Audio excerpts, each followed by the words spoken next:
ప్రభునందు ప్రియులారా, లైవ్ కార్యక్రమాన్ని ప్రారంభించుకుందాం. అందరం దేవుని సన్నిధిలో కూడుకుని మనం కార్యక్రమాన్ని ప్రారంభించుకుందాం. ప్రార్థన చేసుకుని దేవుని సన్నిధిలో ప్రార్థనలో ఏకీవించి ప్రార్థనలో కొనసాగుదాం. చాలా సంతోషం. మన ఆదివారం ఈ విధంగా మనం లైవ్లో కూడుకుని దేవుని వాక్యాన్ని విని ప్రభు శరీరంలో, ప్రభు రక్తంలో పాలు పొందడానికి ప్రభువు మనకిస్తున్న ఈ మంచి శ్రేష్టమైన సమయాన్ని బట్టి మనం దేవునికి స్తుతులు అర్పిద్దాం. నిజంగా పరిస్థితులు చాలా భిన్నంగా ఉన్నప్పటికీ కూడా మనం దేవుని ఆజ్ఞలు చక్కగా పాటించడానికి, ఆయన శరీరము తిని త్రాగడానికి ప్రభు మనకి సహాయపడుతున్నారు. ఇది మీ తరతరములకు నిత్యమైన కట్టడని ప్రభు చెప్పిన మాటను బట్టి మనం దాన్ని జాగ్రత్తగా అనుసరించడానికి ప్రభు మనకు సహాయం చేస్తున్నారు. కనుక ప్రార్థన చేసుకుని కార్యక్రమాన్ని మనం ప్రారంభించుకుందాం. అందరూ దేవుని సన్నిధిలో కూర్చోండి. దేవుని మందిరంలో ఎలా కూర్చుంటామో అలా కూర్చోవాలి. ఎక్కడైతే 2-3 కూడి ఉంటారో వారి మధ్యలోకి ప్రభు నేను వస్తానని మనకి మాట ఇచ్చారు, వాగ్దానం ఇచ్చారు. కనుక మందిరంలో ఎట్లా కూడుకుంటామో అలా కూడుకోవాలి. ఇల్లు అనే భావన మర్చిపోవాలి. ఇది దేవుని సన్నిధి అని గుర్తించాలి. అటు ఇటు తిరగకూడదు. లైవ్ కార్యక్రమం చూస్తూ మనం చక్కగా కూర్చుని భయముతో, భక్తితో, వినయ మనస్కులమై దేవుని సన్నిధిలో కూర్చుని వాక్యాన్ని వింటూ మనం బలలో పాలు పొందాలి. ఇది పరిచర్య ధర్మము. పరిచర్య ధర్మములో దేవుని సేవకులు, ఆత్మీయ తండ్రి వాక్యాన్ని అందిస్తూ ఉండగా విశ్వాసులు ఎలాగైతే వింటారో ఇది కూడా పరిచర్య ధర్మం. దేవుని సేవకునిగా, మీ ఆత్మీయ తండ్రిగా వాక్యాన్ని అందిస్తున్నాను. మీరందరూ కూర్చుని దేవుని వాక్యాన్ని చక్కగా విని హృదయాన్ని పరిశీలించుకొని, పరీక్షించుకొని మనం ప్రభుని శరీరములోకి, ప్రభుని రక్తంలోకి మనం వెళ్ళాలి. ఆ విధంగా మనం అందరం సిద్ధపడదాం. ఎంటైర్ మన సహవాసములన్నీ కూడా ఆ విధంగా సిద్ధపడి బల్లో ప్రవేశిద్దాం. ప్రార్థన చేసుకుందాం. అందరూ కళ్ళు మూసుకొనండి. ప్రేమతో మిమ్మల్ని అందరినీ ఆహ్వానిస్తున్నాం. ఈ లైవ్ కార్యక్రమానికి ప్రేమతో మిమ్మల్ని అందరినీ ఆహ్వానిస్తూ మీకు శుభాలు కూడా తెలియచేస్తూ ప్రార్థన ద్వారా కార్యక్రమాన్ని ప్రారంభించుకుందాం. ప్రార్థన చేసుకుందాం. ప్రేమ కలిగిన మా మహాపరిశుద్ధ పరమ తండ్రి, గడిచిన ఆదివారం నుండి ఈ ఆదివారం వరకు మీరు మమ్మల్ని ఎంతో సురక్షితముగా కాచి కాపాడి, కోడె తన రెక్కల చాటున తన పిల్లలను ఏ రీతిగా భద్రపరుస్తుందో అలా ఈ వారమంతా కూడా మీరు మమ్మల్ని భద్రపరిచి ఆరోగ్యమును, క్షేమమునిచ్చి సమస్త విధములైన కీడుల నుండి మమ్మల్ని తప్పించి సజీవుల లెక్కల్లో ఉంచి ఈ నూతన పునరుద్ధానపు దినములో మీ సన్నిధిలో ఉండడానికి మీరు మా ఎడల చూపిన నీ దయాపూర్వక సంకల్పాన్ని బట్టి సాగిలపడి మీకు కృతజ్ఞతాస్తుతులు చెల్లించుకుంటూ ఉన్నాం. వేనోళ్లతో నిన్ను స్తుతించిన మేము రుణస్థులమే. ఎన్నో బలహీనతల చేత మేము ఆవరించి ఉన్నప్పటికీ కూడా నీ దయచొప్పున మమ్మల్ని కాపాడుతూ మరి యొక్క నూతన పునరుద్ధానపు దినమును మీరు మాకు అనుగ్రహించారు. అందును బట్టి నేను స్తుతించి కొనియాడి కీర్తిస్తున్నాం. ఇదిగో నాయన స్వామి, ప్రపంచవ్యాప్తంగా ఎంతో భయంకరమైన పరిస్థితులు ఉన్నాయి. చాలా కఠినమైన, జటిలమైన పరిస్థితుల్లో ఈనాడు మానవ జాతి నడుస్తుంది. ఇటువంటి తరుణములో ఈ విధంగా మేము కూడుకోవడానికి, నీ రక్తమాంసములలో పాలు పొందడానికి, మీ ఆజ్ఞలు నెరవేర్చడానికి మీరు మా ఎడల చూపుతున్న కృప అంతటి కొరకు నీకు స్తోత్రాలు. మా ఆత్మీయ బిడ్డలందరినీ జ్ఞాపం చేసుకోండి. మీ దాసునికి ఇచ్చిన ఆత్మీయ బిడ్డలందరి కొరకు ప్రార్థిస్తున్నాం. వేంపాడు కేంద్ర సంఘము తల్లి సంఘాన్ని బట్టి ప్రార్థిస్తున్నాం. భీమవరం మెంటేవారి తోట సహవాసాన్ని బట్టి పాలకుడేరులో ఉన్న సహవాసాన్ని బట్టి, అదే విధముగా తండ్రి గవరపేటలో ఉన్న సహవాసాన్ని బట్టి, వేమవరంలో ఉన్న సహవాసాన్ని బట్టి, ఆచంటలో ఉన్న సహవాసాన్ని బట్టి, మా ప్రియులు అందరిని బట్టి, అలాగే గొల్లపాలెంలో ఉన్న ప్రియులు, ఇలాగున ఈ ప్రియులందరినీ బట్టి మీ సన్నిధిలో ప్రార్థిస్తూ ఉన్నాం. అదేవిధంగా లైవ్లో కనెక్ట్ అయ్యి కార్యక్రమాన్ని చూస్తున్న ప్రియులందరినీ మీరు ఆశీర్వదించండి. మునుముందుకి కార్యక్రమాన్ని చూస్తున్న వారిని కూడా మీరు ఆశీర్వదించండి. దూరదేశాల్లో ఉండి ఈ కార్యక్రమాలని చూస్తున్న వారిని ఆశీర్వదించి దీవించండి. నీ కృపలో వారిని భద్రపరచండి. నీ కాపుదల అనుగ్రహించండి. ఈ కార్యక్రమాన్ని ప్రారంభిస్తూ ఉండగా పాటల ద్వారా నేను గణపరుస్తూ ఉండగా, వాక్యం ద్వారా నీ నామాన్ని హెచ్చిస్తూ ఉండగా మీరు మాకు తోడై ఉండి సహాయం చేయవలసిందిగా ప్రార్థన చేస్తూ, మీరు మా ఎడల చేస్తున్న ప్రతి మేలు కొరకై నాయన ప్రతి విధమైన ఉపకారమును బట్టి, మహోపకారమును బట్టి నీ నామమునకు ప్రత్యేకమైన వందనాలు తెలియజేస్తూ, మా ప్రభువును రక్షకుడునైన యేసుక్రీస్తు ప్రభు నామంలో స్తుతించి ప్రార్థించి మీ సహాయము కొరకు వేడుకొనుచున్నాము తండ్రి. ఆమేన్, ఆమేన్. సరే, అందరికీ వందనాలండి. ఈ కార్యక్రమాన్ని చూస్తున్న మీ అందరికీ మా ప్రత్యేకమైన వందనాలు తెలియజేస్తూ పాటలు పాడుకొని కార్యక్రమాన్ని ప్రారంభించుకుందాం. మన పాటల పుస్తకంలో నుండి 209వ పాట పాడుకుందాం. అందరూ కూడా కూర్చుని ప్రభువుని ఆరాధన చేద్దాం. ఈ పరిస్థితుల్లో ప్రపంచం చాలా గడ్డు పరిస్థితుల్లో ఉంటూ ఉండగా మనం చక్కగా దేవుని సన్నిధిలో నెమ్మది కలిగి ఉన్నాం, సమాధానం కలిగి ఉన్నాం. కనుక దేవుడిచ్చిన నెమ్మదిని బట్టి, సమాధానాన్ని బట్టి దేవుని స్తుతిద్దాం. 209వ పాట, పాత పుస్తకాలుంటే 180. ఈ పాట పాడుకుంటూ మనం ప్రభుని స్తుతిద్దాం.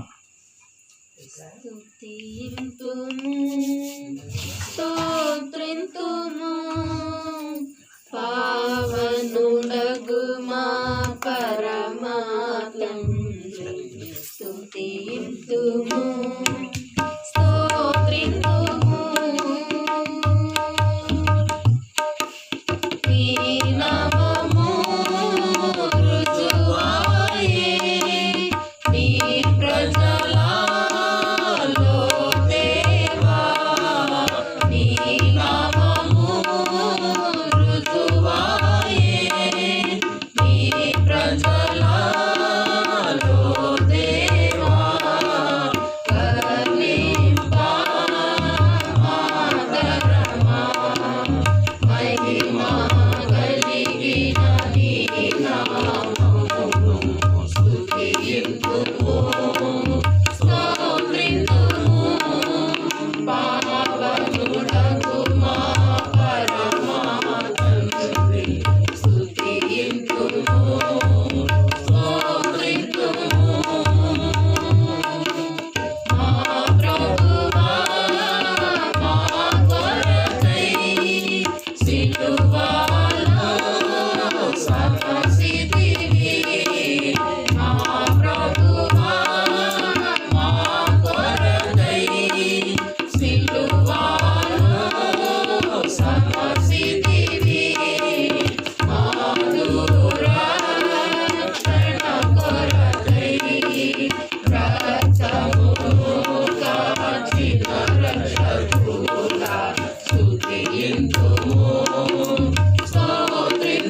తండ్రి స్తుతియందుము స్తోత్రింతుము పావనుడగు మా పరమా తండ్రి స్తుతియందుము స్తోత్రింతుము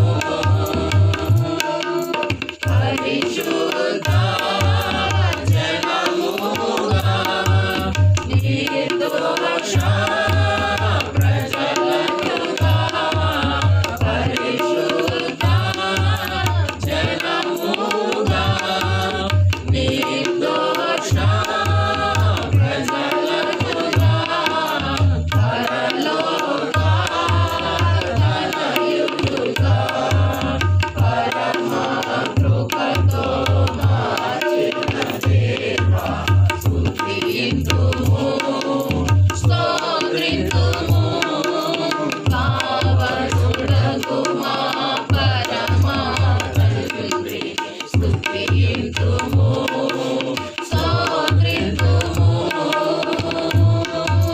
సంపూర్ణ జ్ఞానమును పూర్ణ వివేచనమును సంపూర్ణ జ్ఞానమును పూర్ణ వివేచనమును పరిపూర్ణంబుగా కలుగా పరిపూర్ణ కృపనిచ్చిన తండ్రి స్తుతియందుము స్తోత్రింతుము పావనుడగు మా పరమా తండ్రి స్తుతియందుము స్తోత్రింతుము ప్రభు యేసు క్రీస్తులో పరలోక విషయములో ప్రభు యేసు క్రీస్తులో పరలోక విషయములో ప్రతి ఆశీర్వాదములను ప్రాపుగను సగిన పరమా తండ్రి స్తుతింతుము స్తోత్రింతుము పావనుడగు మా పరమా తండ్రి స్తుతింతుము స్తోత్రింతుము ఎల్లరిలో జీవజలం కొల్లాగా పారునట్లు ఎల్లరిలో జీవజలం కొల్లాగా పారునట్లు జీవంకు నిలిచితివి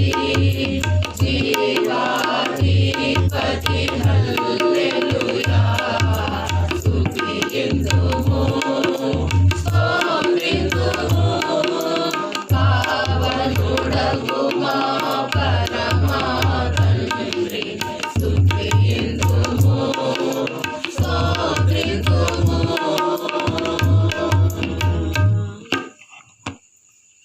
లేరా మరో పాట మనం పాడుకుందాం దయవుంచి. మరొక పాట మనం పాడుకుందాం. నన్నెంతగానో ప్రేమించాను అనే పాట మనం పాడుకుందాం. మన పాట పుస్తకంలో లేదది, అయిన ఈ పాట మనం పాడుకుందాం.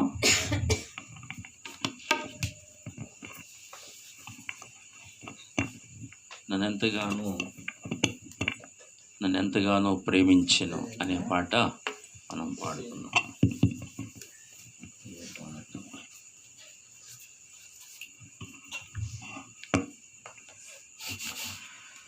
నన్నెంతగానో ప్రేమించెను, నన్నెంతగానో కరుణించెను నా యేసుడు, నా పాపము నా శాపము తొలగించెను. నా నన్ను కరుణించెను, తొలగించెను, నన్ను కరుణించెను, నన్నెంతగానో ప్రేమించెను, నన్నెంతగానో కరుణించెను. సాతాను బంధాలలో జీవాపుడంబాలలో,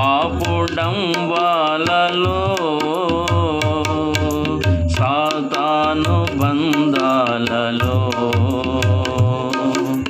జీవాపుడంబాలలో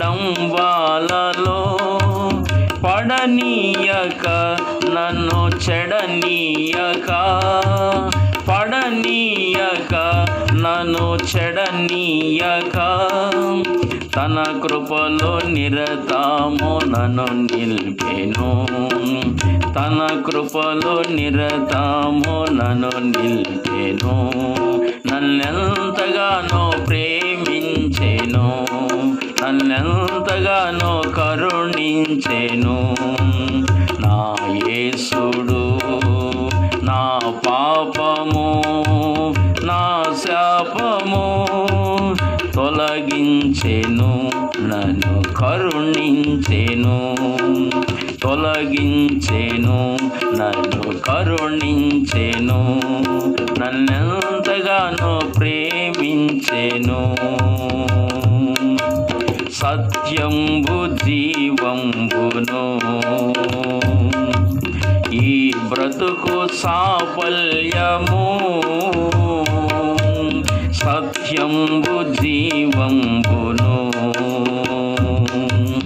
ఈ బ్రతుకు సాఫల్యము, నేర్పించెను, నాకు చూపించెను, నేర్పించెను, నాకు చూపించెను, వర్ణింపగాలేను ఆ ప్రభువును, వర్ణింపగాలేను ఆ ప్రభువును, నన్నెంతగానో ప్రేమించెను, నన్నెంతగానో కరుణించెను.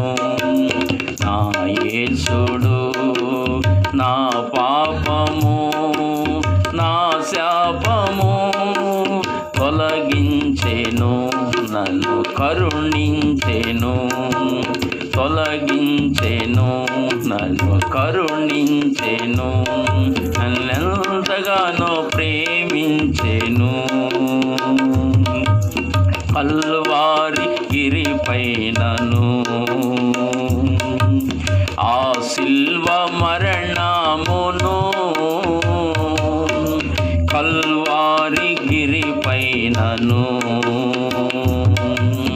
ఆ సిల్వ మరణమును, నా కోసమే ప్రభు శ్రమ పొందెను, నా కోసమే ప్రభు శ్రమ పొందెను, నా పాపమంతటిని క్షమించెను, నా పాపమంతటిని క్షమించెను, నన్నెంతగానో ప్రేమించెను, నన్నెంతగానో కరుణించెను.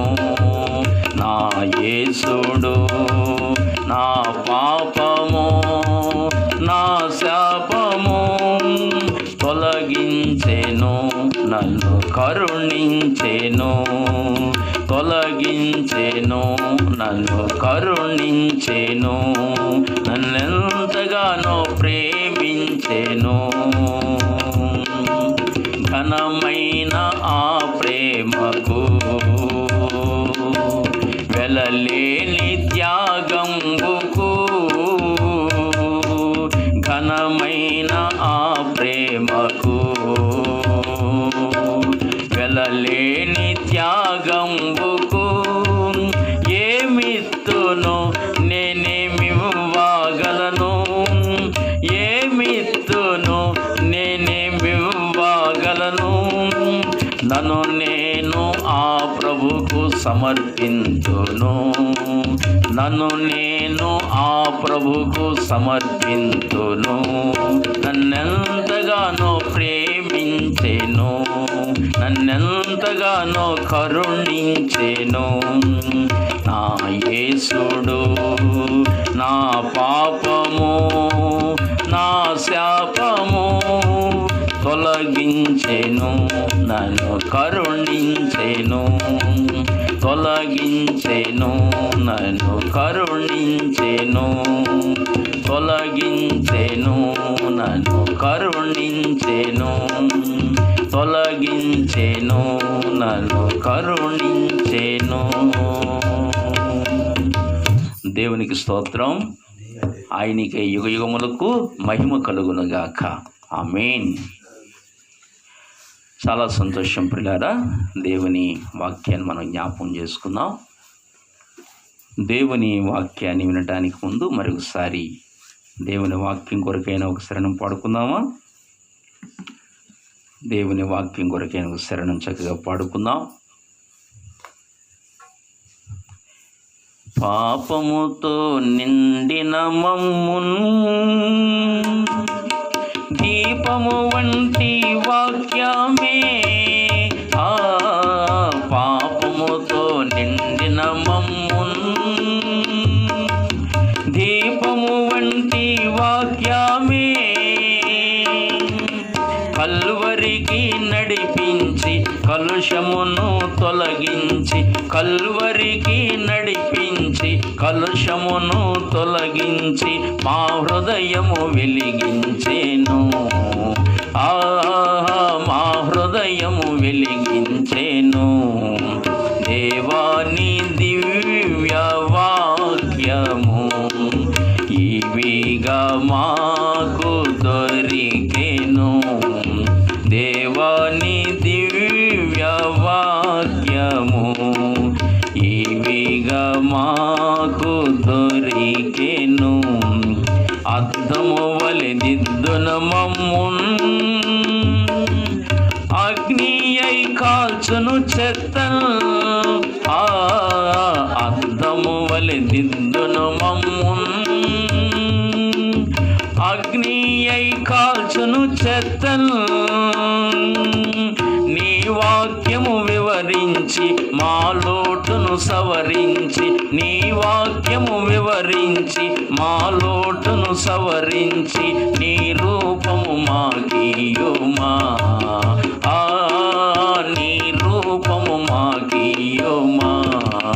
దేవాని దివ్య వాక్యము ఇవిగా మాకు దొరికెను, దేవాని దివ్య వాక్యము ఇవిగా మాకు దొరికెను.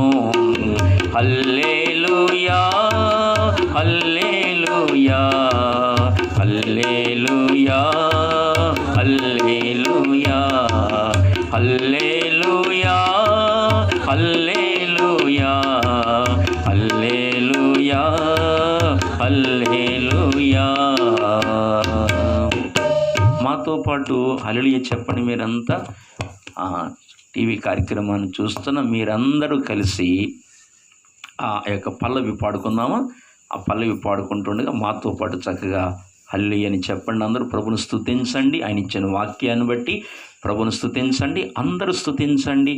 దేవాని దివ్య వాక్యము ఇవిగా మాకు దొరికెను, దేవాని దివ్య వాక్యము ఇవిగా మాకు దొరికెను. హల్లెలూయా హల్లెలూయా హల్లెలూయా హల్లెలూయా హల్లెలూయా హల్లెలూయా హల్లెలూయా హల్లెలూయా. మంచిదండి. దేవుని వాక్యంలోకి మనం వెళదాం. అందరూ సంతోషంగా ఉన్నారా? మనం కూడుకోవట్లేదని చింతించొద్దు. ప్రభు ఇట్టి చక్కటి అవకాశాన్ని ప్రభు మనకిచ్చారు. ఈ చక్కటి టెక్నాలజీ ఇచ్చి ఈ రీతిగా కూడుకుని దేవుని వాక్యం వినడానికి ప్రభు మనకి సహాయపడుతున్నారు. కనుక ఎవరు మనం కూడుకోవట్లేదని చింతించొద్దు, దుఃఖించొద్దు. లైవ్లో మీరు నన్ను చూస్తున్నారు, మీకు చక్కగా వాక్యాన్ని అందిస్తున్నాను, మీరు కూడా వాక్యాన్ని వింటున్నారు. ఇలా మనందరం కలిసి మనం ప్రభుతో చక్కటి సహవాసాన్ని మనం చేస్తున్నాం. కనుక చిన్న మాట ప్రార్థన చేసుకుని దేవుని వాక్యములోకి మనం వెళదాం. అందరూ కళ్ళు మూసుకునండి. చిన్న మాట మనం ప్రార్థన చేసుకుందాం. ప్రేమ కలిగిన మా మహాపరిశుద్ధ పరమ తండ్రి, మీ పరిశుద్ధ నామానికి వందనాలు, స్తోత్రాలు చెల్లిస్తున్నాం. దేవా, ఇంతవరకు నైనా పాటలు పాడి మీ నామమును స్తుతించడానికి, మీ నామమును తండ్రి ఘనపరచడానికి మీరు ఇచ్చిన ధన్యత అంతటి కొరకు నీకు స్తోత్రాలు. సమయంలో నీ వాక్యం దగ్గరికి వస్తున్నాం.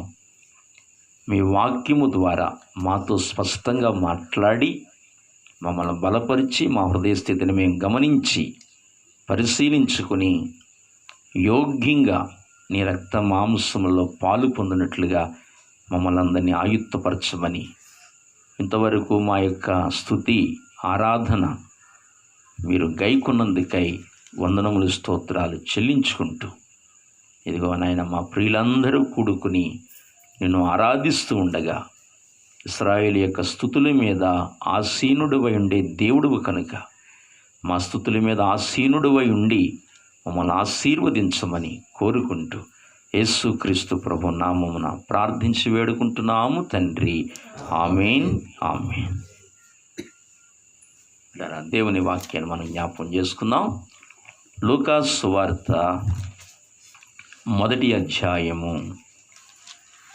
46-47 వచనాలు మనం చదువుకుందాం. అప్పుడు మరియా ఇట్లనెను, నా ప్రాణము ప్రభువుని ఘనపరుచుచున్నది. ఆయన తన దాసురాలి దీనస్థితిని కటాక్షించెను. మరియా చాలా సంతోషభరితురాలై ఈ మాట తెలియజేస్తుంది. నా ప్రాణము ప్రభువుని ఘనపరుచుచున్నది. ఎందుకంటే ఆయన తన దాసురాలి దీనస్థితిని కటాక్షించెను అంటుంది.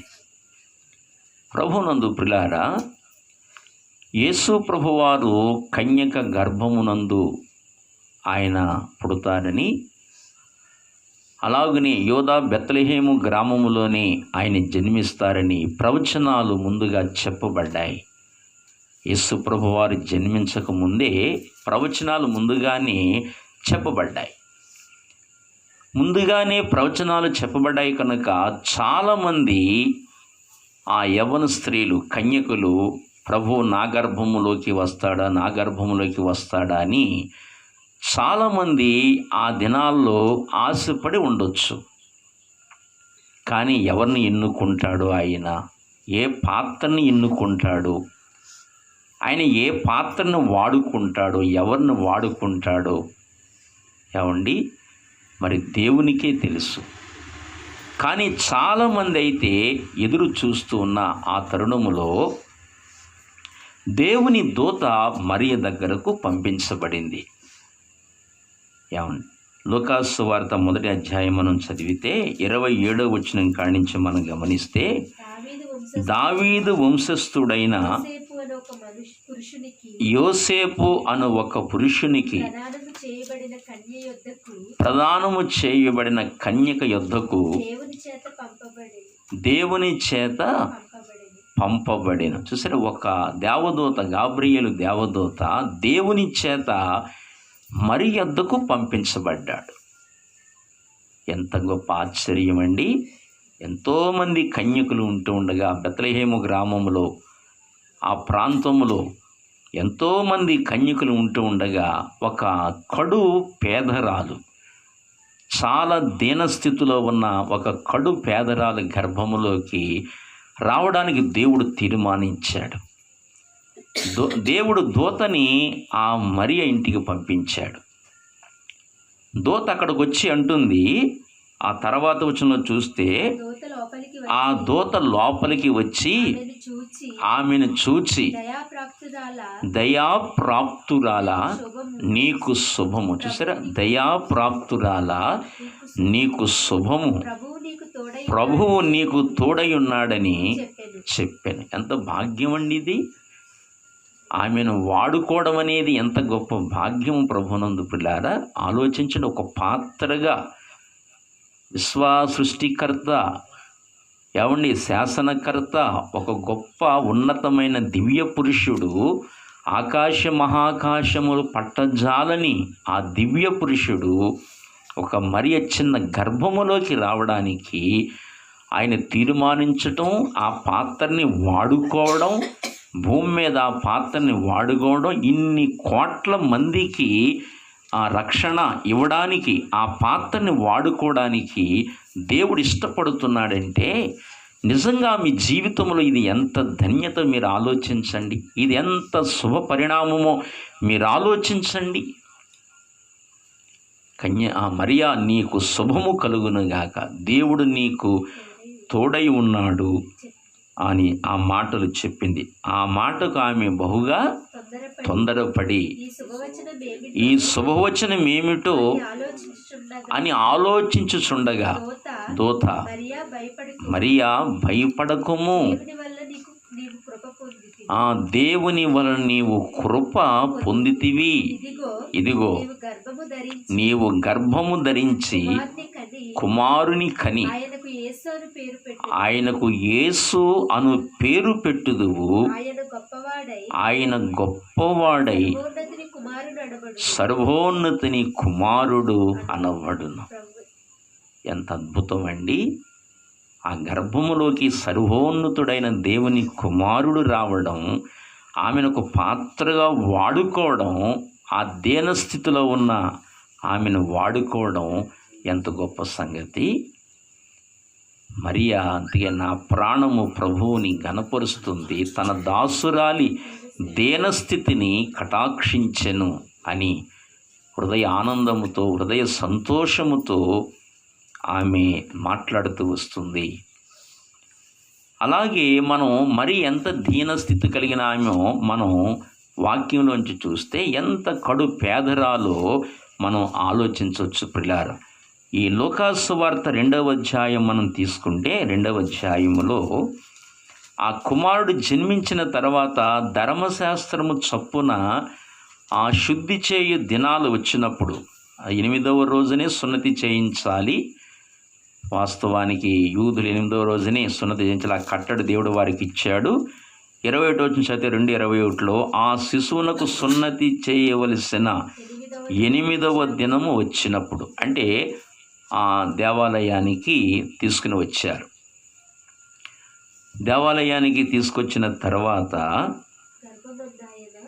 అక్కడ మీరు చూడండి, తీసుకొచ్చిన తర్వాత ఆ యొక్క ధర్మశాస్త్రం చొప్పున ఒక కార్యాన్ని జరిగించాలి. ఏ కార్యం అనగా 24వ వచనంలో ఉంటుంది. ప్రతి తొలుచూలు మగపిల్ల ప్రభువుకు ప్రతిష్ఠ చేయబడవలెను అని ప్రభు ధర్మశాస్త్రమందు వ్రాయబడినట్లు ఆయనను ప్రభువునకు ప్రతిష్ఠించుటకును ప్రభు ధర్మశాస్త్రమందు చెప్పబడినట్టు గొవ్వల జతనైనను 2 పావురపు పిల్లలైనను బలిగా సమర్పించుటకును వారు ఆయనను యెరూషలేమునకు తీసుకుని పోయిరి.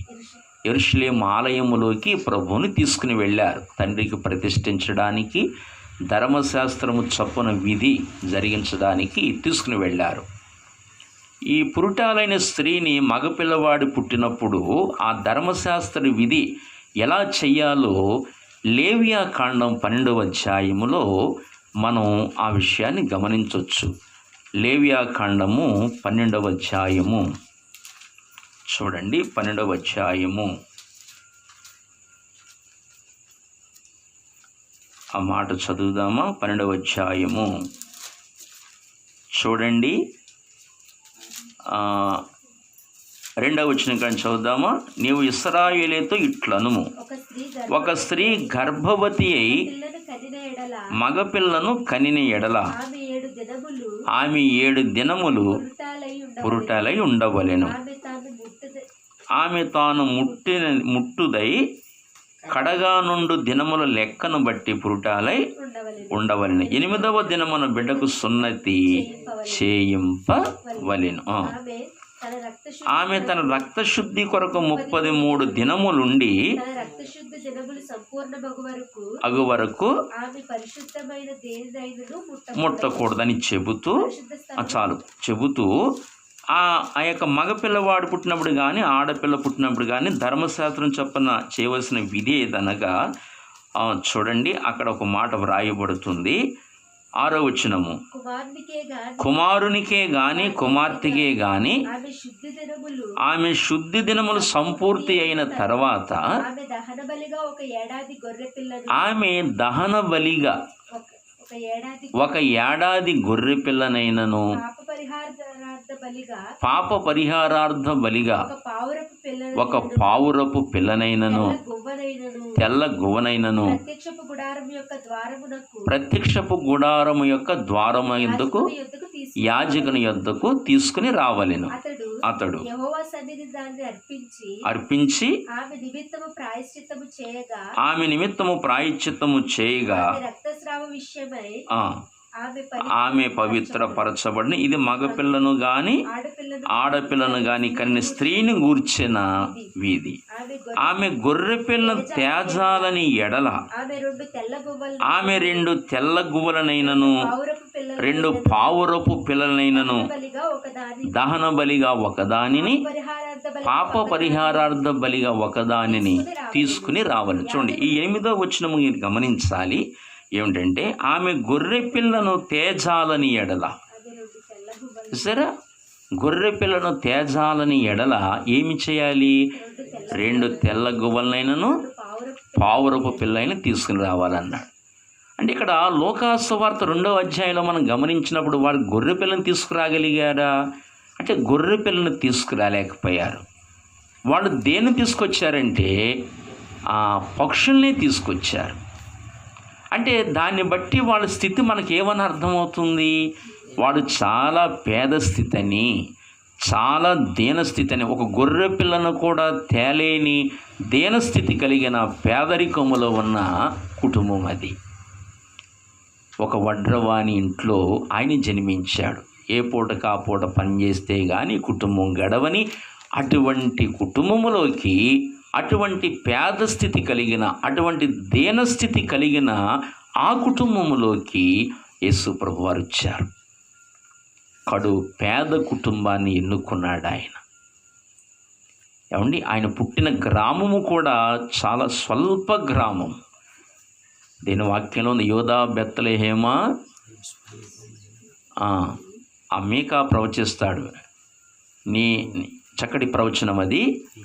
మీకా 5:2 చదువుతారు ఒకసారి. మీకా గ్రంథము 5:2.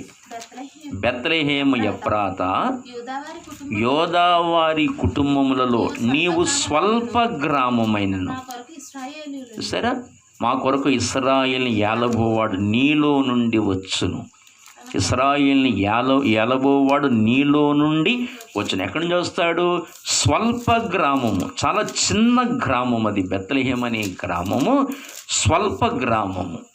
యోదావారి కుటుంబాలు స్వల్ప గ్రామము. ఏమండి, ఒక స్వల్ప గ్రామములో ఒక కడు పేద కుటుంబములో యేసు ప్రభువారు జన్మించారు. అందుకే మరి అంది తన దాసురాలి దీనస్థితిని కటాక్షించెను అని. మరియా నా ప్రాణము ప్రభువుని ఘనపరుస్తుంది. తన దాసురాలి దీనస్థితిని ఆయన కటాక్షించారు. నన్ను ఎన్నుకున్నారు ఆయన. నా గర్భములోకి రావడానికి ఇష్టపడ్డారు. తన దాసురాలి దీనస్థితిని ఆయన కటాక్షించారని, నా ప్రాణము ప్రభువుని ఎంతో ఘనపరుస్తుంది అని మరియా ఎంతగానో ప్రభువుని కొనియాడుచున్నట్లుగా, శ్లాఘిస్తున్నట్లుగా, పరిపూర్ణ హృదయముతో ఆయన్ని కొనియాడుచున్నట్లుగా, ఆయన పూజిస్తున్నట్లుగా మరియ హృదయ భావన మనకు అర్థమవుతూ ఉంది. యేసు ప్రభువారికి 2 తల్లులు. ఒక తల్లి ఏమో శారీరక సంబంధమైన యేసును మోసిన తల్లి. 2వ తల్లి సంఘము. ఏమండి, ఆధ్యాత్మిక భావనలో 2వ తల్లి సంఘము. లూకాసు వార్త 8:21 మనం చదివితే, లూకాసు వార్త 8:21లో మనం చదివితే 8:21 వచ్చినాను చూడండి. లూకాసు వార్త 8:21. అందుకాయన దేవుని వాక్యము విని దాని ప్రకారము జరిగించు వీరే నా తల్లియు నా సహోదరులని వారితో చెప్పాను. ఇక్కడ దేవుని వాక్యము విని దాని ప్రకారం జీవించు వారే నా తల్లి నా సహోదరులు అన్నాడు. కనుక దేవుని వాక్యం విని దాని ప్రకారం జీవించు వారు ఎవరంటే సంఘము. దేవుడు సంఘాన్ని ఏర్పరచుకున్నాడు. అంటే సంఘాన్ని ఏర్పరచుకున్నాడు అంటే సంఘములో మిమ్మల్ని నన్ను కూడా ఏర్పరచుకున్నాడు. ఎప్పుడు ఏర్పరచుకున్నాడు మనల్ని అంటే 136వ కీర్తన 23వ వచనం ప్రకారము, 136వ కీర్తన 23వ వచనం ప్రకారము మనము దీనస్థితిలో ఉన్నప్పుడు ఆయన మనల్ని జ్ఞాపకము చేసుకునేను. చూడండి ఇప్పుడు మనం దీనస్థితిలో ఉన్నప్పుడు ఆయన మనల్ని జ్ఞాపకం చేసుకున్నాడు. మరియను జ్ఞాపకం చేసుకున్నట్లుగా తన దాసురాలి దీనస్థితిని కటాక్షించెను అని మరీ చెప్పినట్లుగా ఈనాడు మిమ్మల్ని నన్ను కూడా దీనస్థితిలో ఉన్నప్పుడు దేవుడు మనల్ని ఏర్పరచుకున్నాడు. దేవుడు మనల్ని జ్ఞాపకం చేసుకున్నాడు. ఈ భూమి మీద ఒకవేళ సంపదలు ఉండవచ్చు, వెండి బంగారము, బ్యాంకు బ్యాలెన్సు, బంగళాలు, కారులు, ఇవన్నీ కూడా మానవుడికి ఉండవచ్చు. ఇహలోక సంపదలు మానవుడు కలిగి ఉండవచ్చు. కానీ పరిశుద్ధ దేవుని గూర్చిన జ్ఞానము లేనప్పుడు అతడు చాలా కడు పేదవాడు, దీనుడు, దీనస్థితి కలిగిన వాడు, దారిద్ర్య స్థితి కలిగిన వాడని మనం గ్రహించాలి. కడు దారిద్ర్య స్థితి అది. ఏవండి, పరిశుద్ధ దేవుని గూర్చిన జ్ఞానము లేని మానవుని జీవితము దారిద్ర్య స్థితి, కడు దీనస్థితి. ఏవండి, ఆ గుడ్డి భిక్షకుడు గురించి చెప్పబడుతుంది. అతడు గుడ్డి భిక్షకుడు, దారి పక్కన కూర్చున్నవాడు, గుడ్డివాడు భిక్షకుడు. అంటే భిక్షకుడు అంటే అర్థం ఏమిటి? కడు దారిద్ర్య స్థితిలో ఉన్నవాడు, భిక్షం అడుక్కునేవాడు, యాచన అడిగేవాడు అని మనం గమనించాలి. అలాగే మనందరి జీవితాల్లో కూడా దారి తప్పిపోయిన వాళ్ళము, దారి పక్కన పాపములో కూర్చున్న జీవితాలు, దారిద్ర్య స్థితి, గ్రుడ్డితనము, కుంటితనము, శృంగారమున దేవాలయపు ద్వారమునంద కుంటివాడు కూర్చున్నట్లుగా, దారి పక్కన గుడ్డివాడు కూర్చున్నట్లుగా మన బ్రతుకులు ఆధ్యాత్మిక కుంటితనము కలిగినవి, ఆధ్యాత్మిక గుడ్డితనము కలిగినవి, ఆధ్యాత్మిక దారిద్ర్య స్థితి కలిగిన వారము. ఇటువంటి దారిద్ర్య స్థితిలో మనం ఉన్నప్పుడు దేవుడు మనల్ని జ్ఞాపకం చేసుకున్నారు. ఏమండి, ఒకవేళ దేవుడు మనల్ని జ్ఞాపకం చేసుకోకుండా మనం చనిపోయి ఉంటే పరిస్థితి ఏమిటి? ఒకవేళ దేవుడే ప్రభువే ఎదురవ్వకుండా, ఈ బ్రతుకులో ఎదురవ్వకుండా మనం చనిపోయి ఉంటే పరిస్థితి ఏమిటి? అసలు దేవుడు నిన్ను నన్ను జ్ఞాపకం చేసుకోవడమే ఒక గొప్ప సంగతి. అసలు జ్ఞాపకం చేసుకోవడమే ఒక ఉన్నతమైన సంగతిని మనం గుర్తించాలి. అంత మహోన్నతుడు, అంత గొప్పవాడు, అంత శ్రేష్ఠుడు, అక్షయుడు, దివ్య పురుషుడు, సకల యుగాల్లో రాజయ్యున్నవాడు ఎన్నిక లేని నీ మీద దృష్టి పెట్టడం ఏమిటి?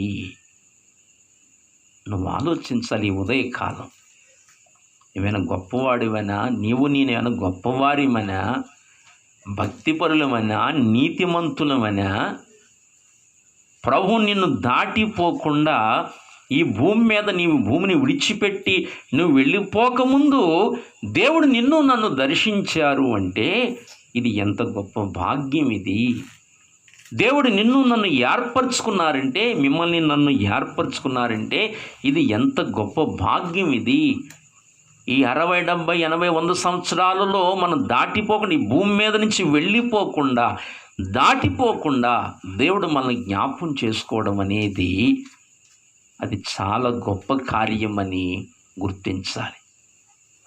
ఏమండి, ఆదికాండము 18వ అధ్యాయములో మనం 3వ వచనం చదివితే ప్రభువా, నీ కటాక్షము నా మీద ఉన్న ఎడల ఇప్పుడు నీ దాసుని దాటిపోవద్దంటాడు అబ్రహాము. నీ కటాక్షము నా మీద ఉన్న ఎడల నీ దాసుని దాటిపోవద్దు. ఏమండి, ఒకవేళ భూమి మీద మీరు నేను దాటిపోయి ఉంటే, ఆయన మన జ్ఞాపకం చేసుకోకుండానే మనం దాటిపోయి ఉంటే మన బ్రతుకులు ఏమయ్యేవి? మన జీవితం ఎక్కడికి వెళ్ళేది? మన ఆత్మ ఎక్కడికి వెళ్ళేది? ఒక్కసారి ఆలోచించమని, లోతుగా ఆలోచించమని మనం చేస్తున్నాం. మన బ్రతుకు ఏమైపోయేది? మన జీవితం ఏమైపోయేది? మన ఆత్మ ఎక్కడికి వెళ్ళేది? యుగయుగాలు మండే అగ్నిగుండానికి ఆహుతైపోయి అందులోనే నిత్య వేదన అనుభవిస్తూ భయంకరమైన స్థలములో ఉంటూ యుగయుగాలు ఆ వేదనకరమైన, ఆ భయంకరమైన అగ్ని గంధకములతో మండు ఆ గుండములో రెండవ మరణానికి ఆహుతైపోయి యుగయుగాలు వేదన అనుభవించేవారం. ఇంకెన్నటికీ విశ్రాంతి లేని స్థితిలో అటువంటి స్థలములోకి మన బ్రతుకులు వెళ్ళిపోయేవి. ఏమండి, అసలు దేవుడు మన జ్ఞాపం చేసుకోవడమే ఒక గొప్ప సంగతిని మనం గుర్తించాలి. యోబు గ్రంథము 7వ అధ్యాయాన్ని మనం జ్ఞాపం చేసుకుంటే 17వ వచనము, యోబు గ్రంథము 7వ అధ్యాయము 17వ వచనము, మనుష్యుడు ఏ పాటివాడు అతని ఘనపరచనేలా, అతని మీద నీవు మనస్సు నిలుపనేలా, ప్రతి పగలు నీవు అతని దర్శింపనేల. చాలు, ప్రతి పగలు నీవు అతని దర్శింప, అతని మీద నీవు మనస్సు నిలుపనేలా. ప్రభునందు ప్రియులారా, మనుష్యుడు ఏ పాటివాడు అన్నాడు కదా 17వ వచనం. మనుష్యుడు అసలు ఏ పాటివాడు? మనుష్యుడు ఏ పాటివాడండి? మీరు నేను ఏ పాటివారము? ఏ యోగ్యత ఉంది? ఏ స్థితి ఉంది? అసలు మీరు నేను ఏ పాటి వారము? అసలు మనుష్యుడి మీద ఆయన దృష్టి నిలపడానికి మనం ఏ పాటి వారము? మనుష్యుడు ఏ పాటి వాడు? ఆలోచించాలి. మన దీనస్థితి ఎలాంటిదో మనం ఆలోచించాలి. ఏమండి, మన జీవితాలు ఎంతటివో మనం ఆలోచించాలి. మన బ్రతుకు ఏ పాటిది? మన జీవితం ఏ పాటిది?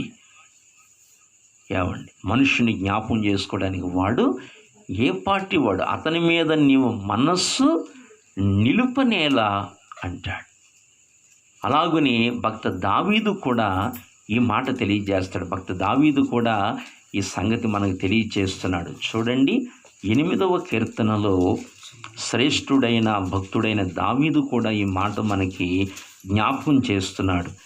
ఏమండి, 3వ వచనం చదువుదామా?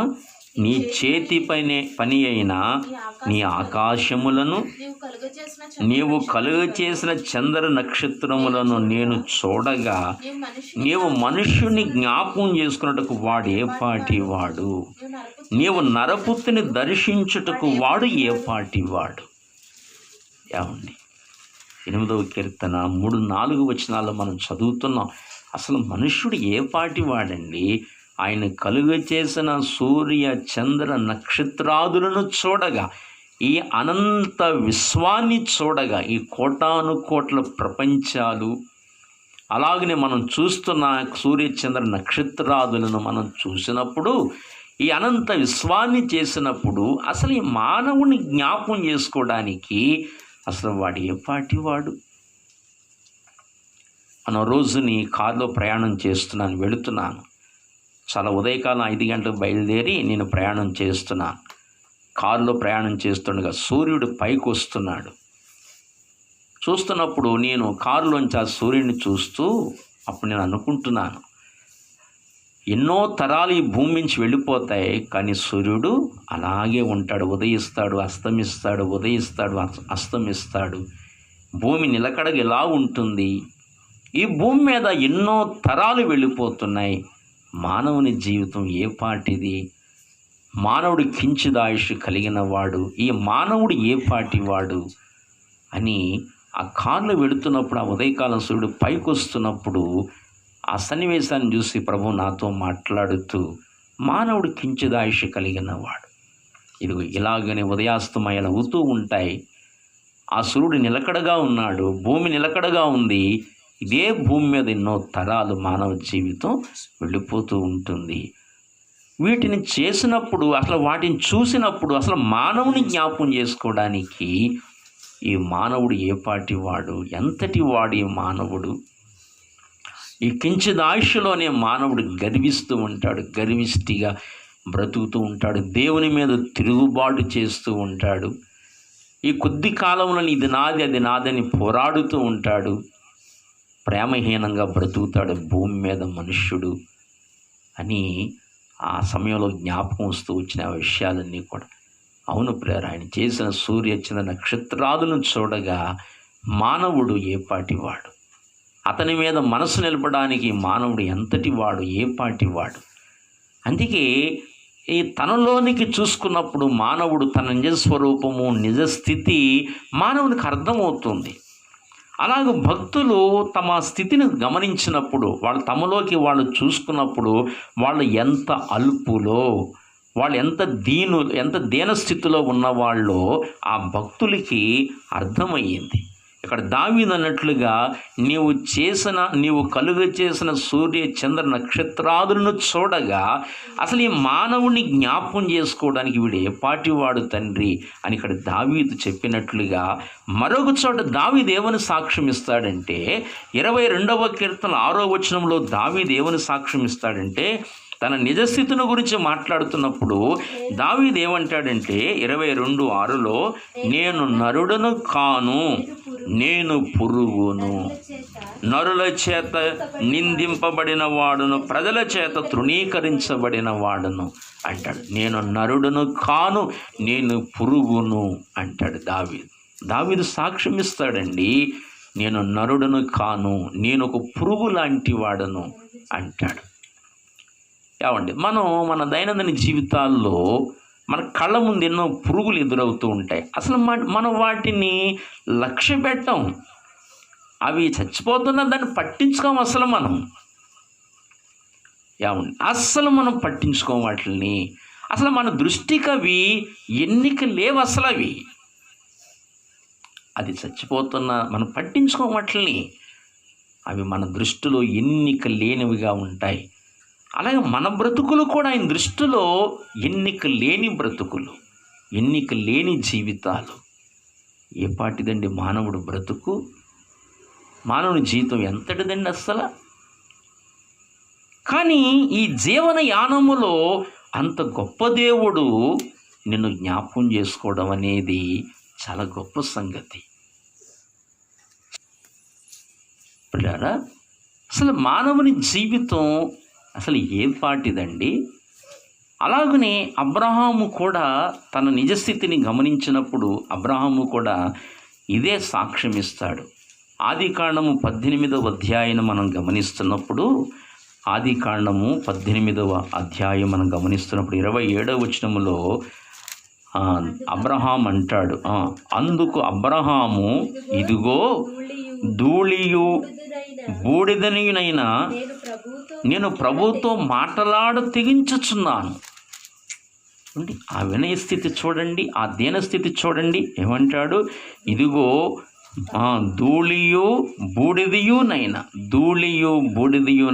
నేను ప్రభువుతో మాటలాడుటకు తెగించుచున్నాను. ప్రభువా, నీతో మాట్లాడడానికి నాకు ధైర్యం ఎక్కడిది తండ్రి, కానీ తెగిస్తున్నాను. 50 మంది నీతిమంతులు ఉంటే ఆ పట్టణాన్ని నాశనం చేస్తావా అయ్యా? నిన్ను అడుగుతున్నానయ్యా, నీ పాదాల దగ్గర అడుగుతున్నాను, తెగించి ధైర్యం తెచ్చుకుని అడుగుతున్నాను.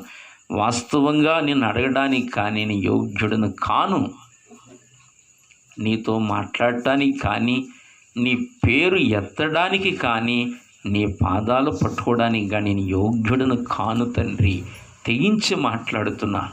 ఇదిగో ధూళియు బూడిదయునైనా నేను తెగించి నా ప్రభుతో నేను మాట్లాడుతున్నానని అబ్రహాము తన స్థితిని తాను జ్ఞాపకం చేస్తున్నాడు. తాను ఎంతటి అల్పుడో తను జ్ఞాపకం చేస్తున్నాడు అబ్రహాం. అవును ప్రియుడా, మానవుడు ఏ పాటి వాడు పిల్లారా.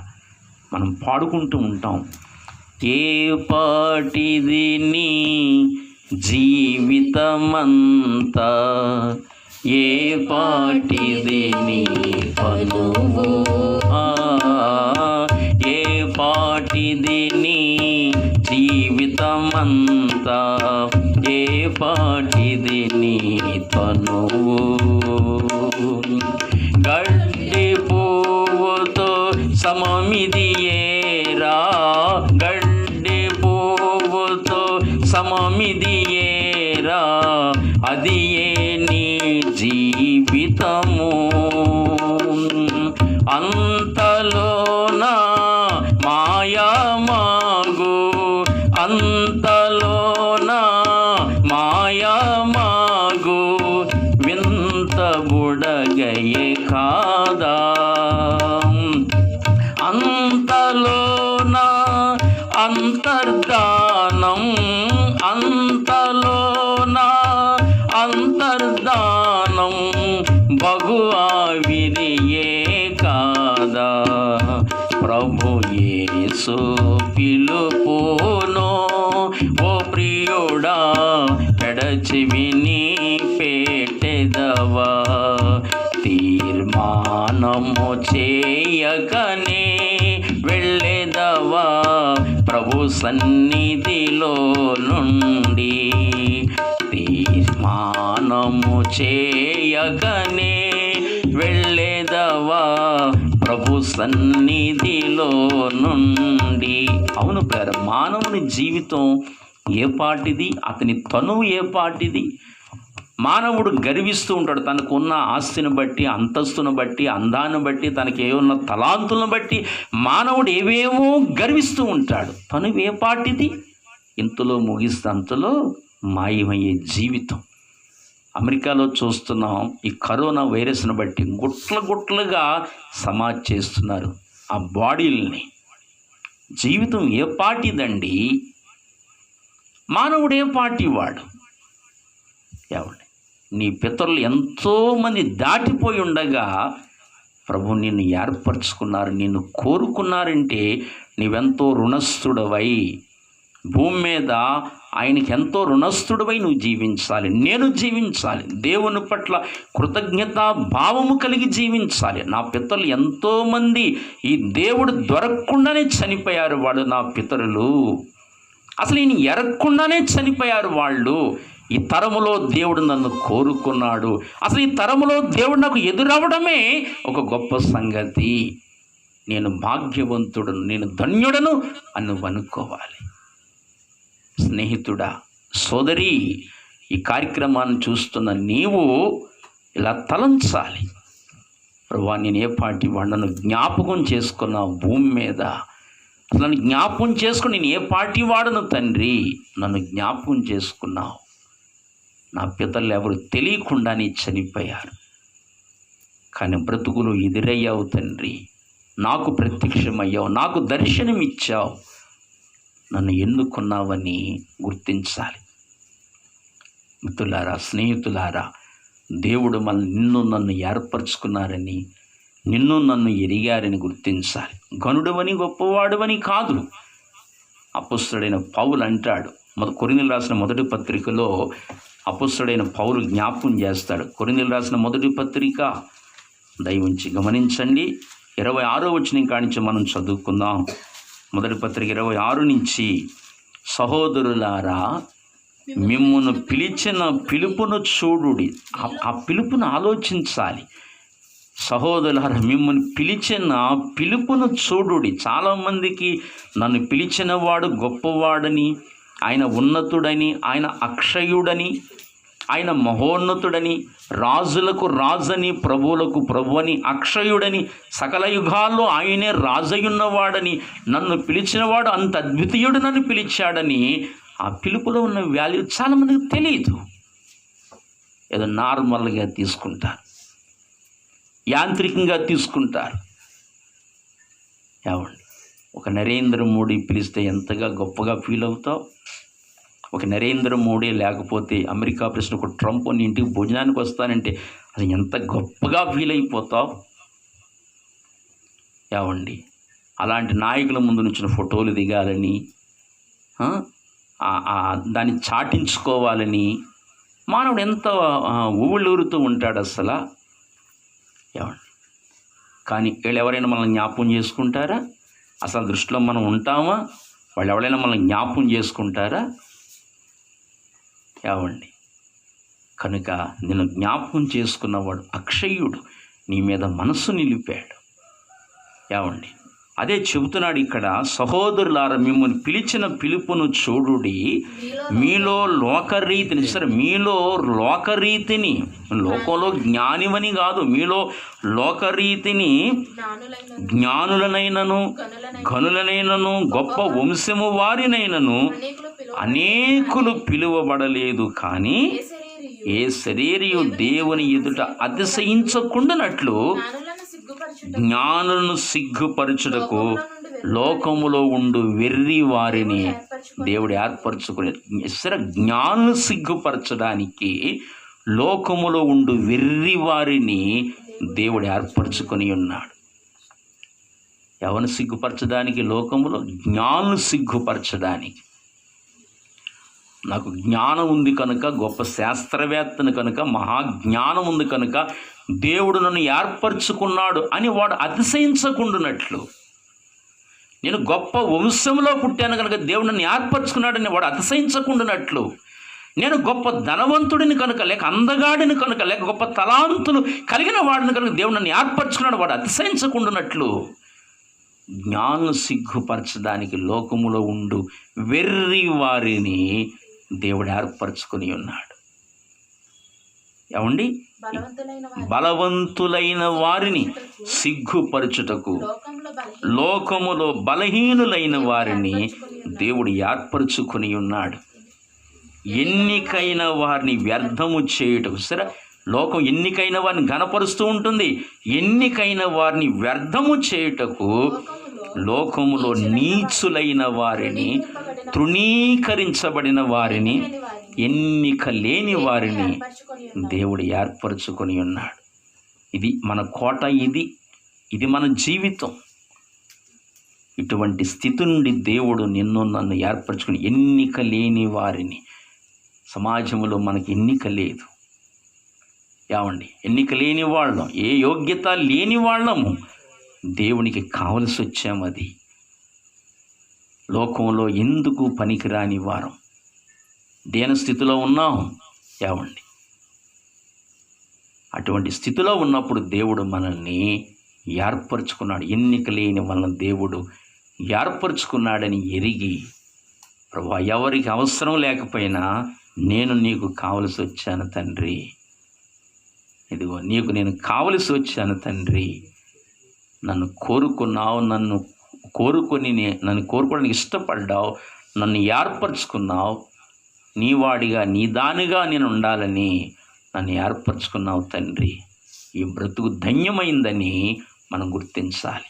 దేవుడు మనల్ని ఏర్పరచుకున్నాడు.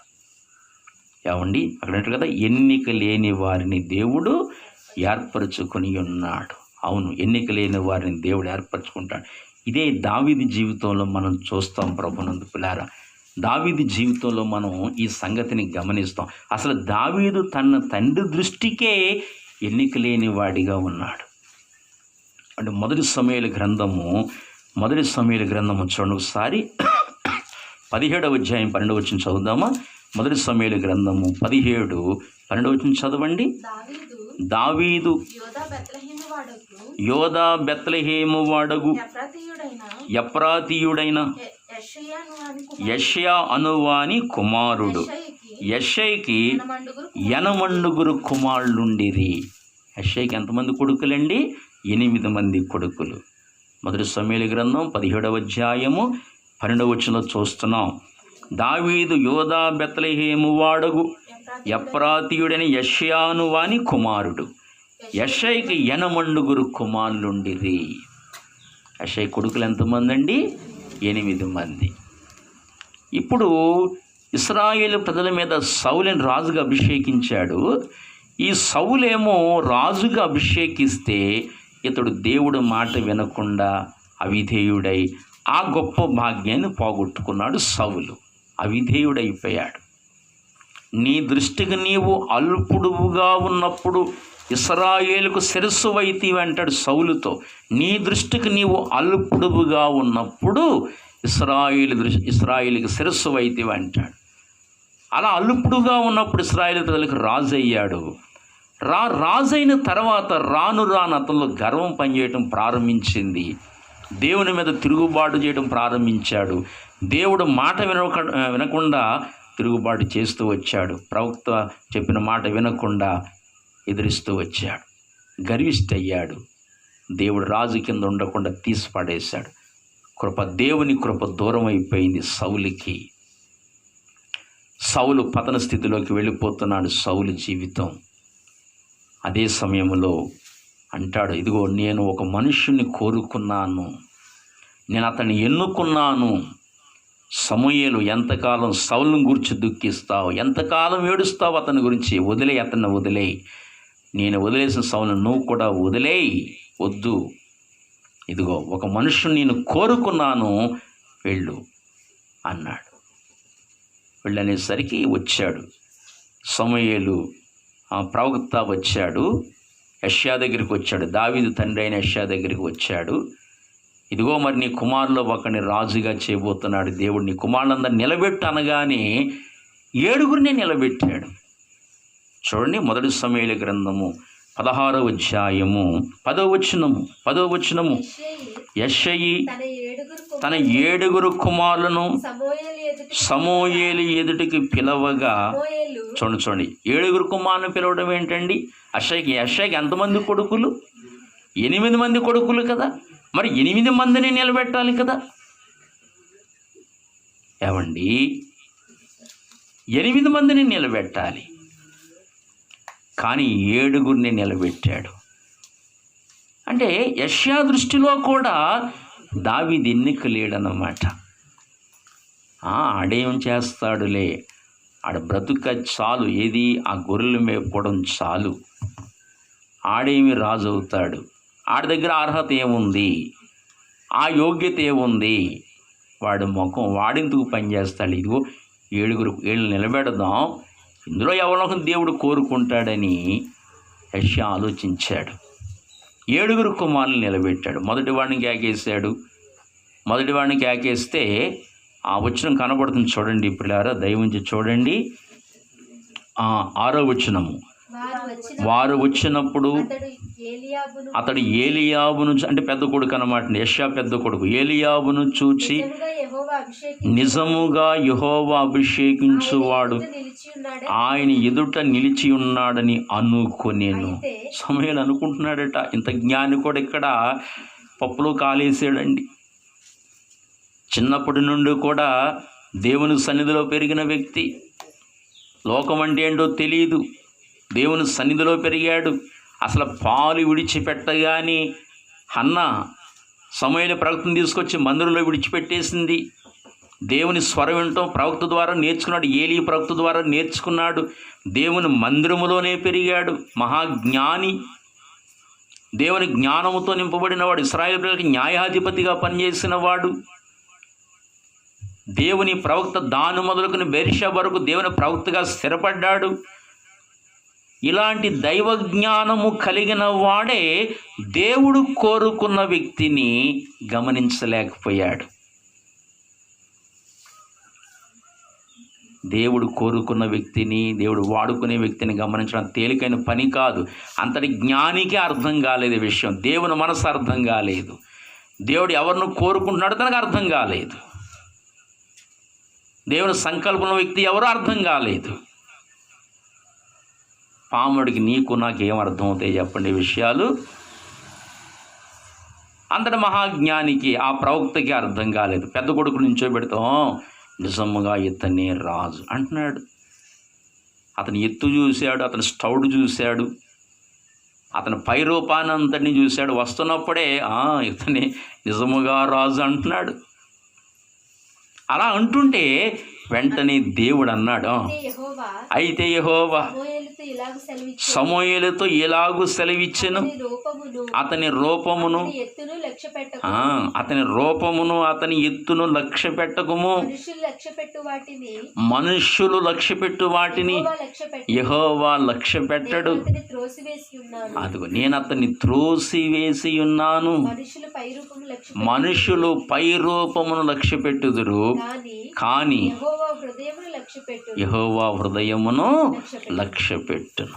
చూసారా, సమూయేలు మనుషులు పై రూపాన్ని లక్ష్య పెడతారయ్యా, దేవుడు హృదయాన్ని లక్ష్య పెడతాడు. అతని ఎత్తుని ఆ పై రూపాన్ని అవి చూసి నువ్వు రాజు అనుకోకు. లేదని అతను కోరుకు, అతన్ని త్రోసేశాను, అతను నాకు అవసరం లేదు, ఇది పక్కన పెట్టు అన్నాడు. ఇలాగున 7 నిలబెట్టాడు. ఇతను నాకు అక్కర్లా, ఇతను నాకు అక్కర్లా, ఇతను నాకు అక్కర్లేదని మొత్తం 7 తోసేశాడు. అప్పుడు అంటాడు లాస్ట్, ఇంకా ఎవరైనా ఉన్నారా బాబు నీకు అన్నారు. అప్పుడు అంటాడు, ఉన్నాడు కడసారి వాడు. మరి ఏడి అంటే గొర్రెలను తోలికెళ్ళాడు.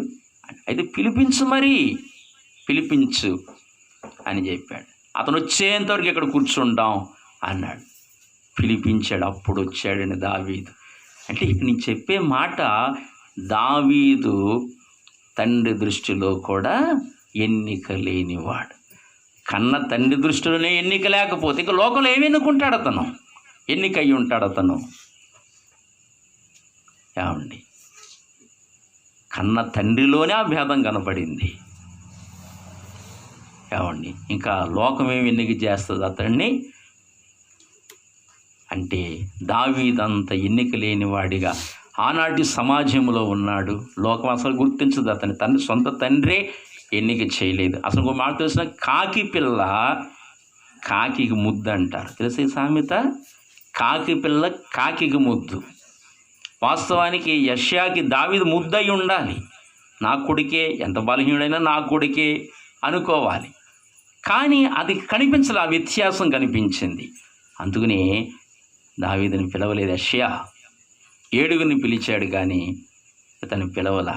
అంటే ఎన్నిక లేనివాడిగా, గుర్తింపు లేనివాడిగా ఉన్నాడు. అలాంటి దావీదుని దేవుడు కోరుకున్నాడు. దేవునికి మహిమ కలుగునుగాక. సరే, ఎందుకంటే దావీదు హృదయము దేవునికి అనుకూలమైన హృదయము. 1 సమూయేలు గ్రంథము 13:14 అండి. 1 సమూయేలు 13:14 గమనించండి ఒకసారి. 13:14, 1 సమూయేలు 13:14. సరే, తన చిత్తానుసారమైన మనస్సు గల ఒకని కనుగొని ఉన్నాడు. సరే, తన చిత్తానుసారమైన మనస్సు కలిగిన వాడు దావీదు. దేవుని చిత్తానుసారమైన మనస్సు కలిగిన వాడు దావీదు. ఏమండి, అంత మాత్రమే కదా. అపోస్తుల కార్యాలు 13:22 గమనిస్తే 13:22 కూడా ఈ సందర్భంగా మనం చదివితే గమనిస్తే అక్కడ కూడా విషయం కనబడుతుంది. అతన్ని ఎవరిని? సౌలును తొలగించి దావీదుని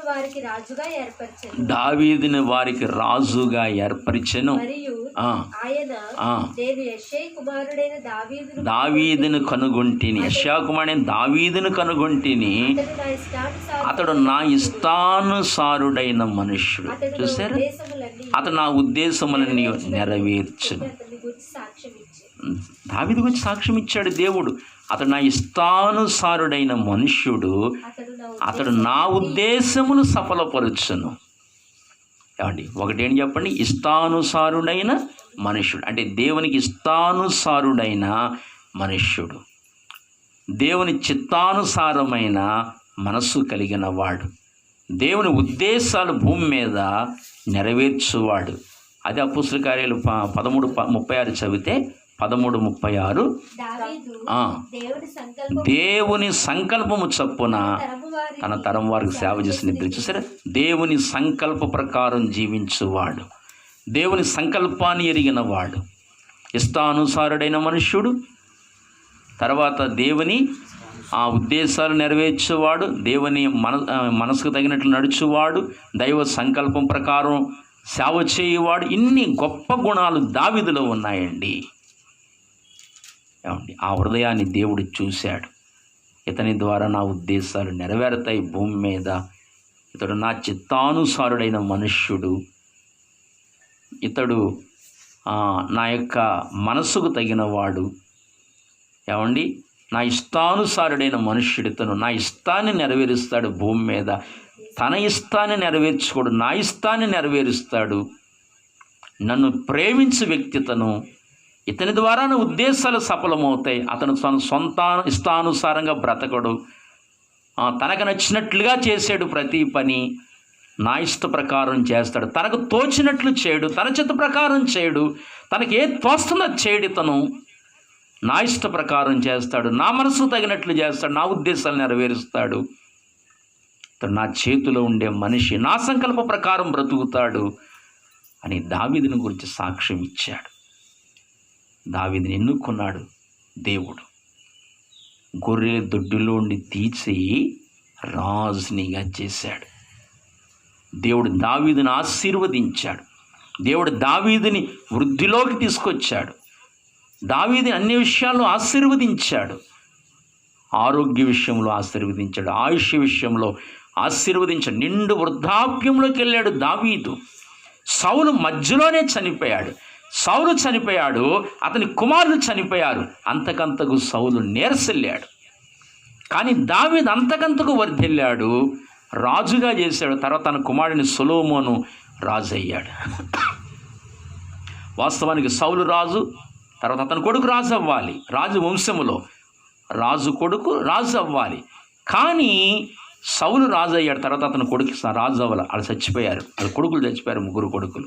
సౌలు చచ్చిపోయాడు, మధ్యలో వాళ్ళ జీవితాలు ముగించారు.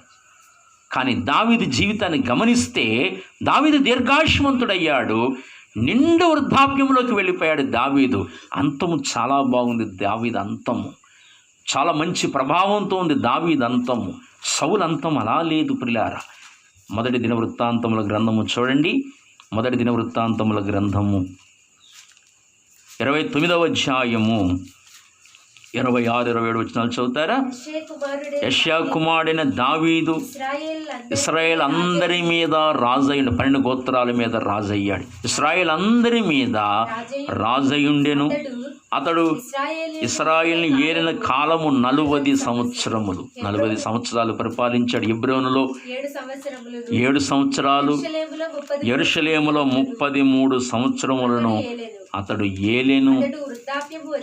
అతడు వృద్ధాప్యము వచ్చిన వాడై నిండు వృద్ధాప్యములోకి వచ్చాడు దావీదు. నిండు వృద్ధాప్యములోకి అతడు వృద్ధాప్యము వచ్చిన వాడై ఐశ్వర్య ప్రభావములు కలిగిన వాడై మంచి ముదిమిలో మరణమొందెను. అతని తరువాత సొలొమోను రాజా అయ్యెను. ఎంత అద్భుతం! ముగింపు ఎంత బాగుంది! ముగింపు ఎంత ఉందాగా ఉంది ముగింపు. సౌలు ముగింపు అలా ఉందా? లేదు. దావీదు ముగింపు చాలా బాగుంది. దావీదుని దేవుడు ఆశీర్వదించాడు, దావీదుని దేవుడు హెచ్చించాడు, దావీదుని దేవుడు ఉన్నతంగా దీవించాడు. ఆరోగ్య విషయంలో దీవించాడు, ఆయుష్ విషయంలో దీవించాడు, ఆర్థికంగా దీవించాడు, మహిమతో నింపాడు, ప్రభావంతో నింపాడు దావీదుని. ఎందుకని? ఇష్టానుసారుడైన మనుష్యుడు, దేవుని చిత్తానుసారమైన మనసు కలిగిన వాడు, దేవుని ఉద్దేశాలు నెరవేర్చువాడు, దైవ సంకల్ప ప్రకారం జీవించువాడు, సంకల్ప ప్రకారం సేవ చేసి నిద్రించిన వాడు, తన తరములో ఇన్ని శ్రేష్టమైన గుణాలు కలిగిన వాడు. అంటూనే అతని హృదయాన్ని దేవుడు చూశాడు. ఎక్కడో గొర్రెలు కాచుకుంటున్నాడు. యెషయా దృష్టిలో ఎన్నిక లేడు, ఎవరి దృష్టిలో ఎన్నిక లేడు. కానీ ఆకాశమందున దేవుడు దావీదుని చూచాడు. దావీదుని ఎన్నుకున్నాడు దేవుడు. దావీదుని దేవుడు ఏర్పరచుకున్నాడు, పిలిచాడు, అభిషేకించాడు, రాజుగా చేశాడు. ప్రియులారా, ఆలోచించండి. ఇక్కడ చదివితే అతడు వృద్ధాప్యం వచ్చిన వాడి ఐశ్వర్య ప్రభావములు కలిగి మంచి ముదిమిలో మరణం పొందిన. మంచి ముదిమి అంటే నిండు వృద్ధాప్యములోకి వచ్చాడు. ఏవండి, దావీదుని దేవుడు ఆశీర్వదించాడు, దావీదుని దేవుడు ఎన్నుకున్నట్లుగా మనం చూస్తున్నాం. కనుక ఉదయకాల సమయంలో నీ హృదయం ఎట్లా ఉంది? నువ్వు ఏ రీతిగా నిజంగా దేవుడిని ఏర్పరచుకుంటే, దేవుడు నిన్ను పిలిచి నీ పితల్ని ఏర్పరచుకోలేదు కానీ, నీ యొక్క వంశంలోని ఏర్పరచుకోలేదు కానీ, దావీదు అంటాడు, దావీదు ఒక అద్భుతమైన మాట తెలియచేస్తాడు ప్రభువునందు పిల్లారా.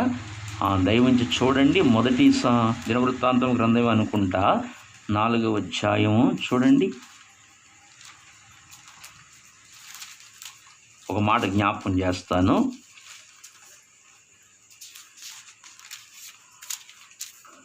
మొదటి రాజుల గ్రంథం అనుకుంటా, మొదటి రాజుల గ్రంథం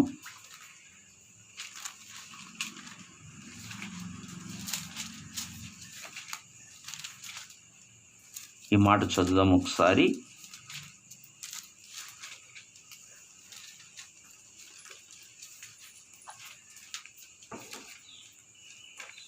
దావీదు ఒక మాట, అద్భుతమైన మాట మాట్లాడతాడు ప్రియులారా.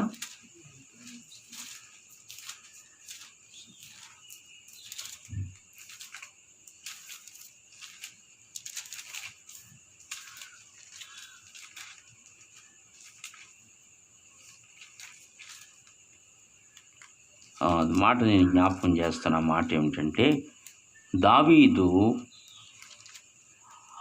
నా తండ్రి గోత్రమును, అంటే అర్థం ఏమిటి? 12 గోత్రాల్లో యూదా గోత్రాన్ని ఎన్నుకున్నాడు. నా తండ్రి గోత్రమును, ఆ తర్వాత యూదా గోత్రములో నా తండ్రి ఇంటి వారిని, నా తండ్రి ఇంటిలో నన్నును కోరుకుని అంటాడు. అంటే నా తండ్రి ఇంటిలో నన్ను కోరుకొని, అంటే యూదా గోత్రములో యెషయా కుటుంబాన్ని, యెషయా కుటుంబంలో దావీదును కోరుకున్నాడు దేవుడు.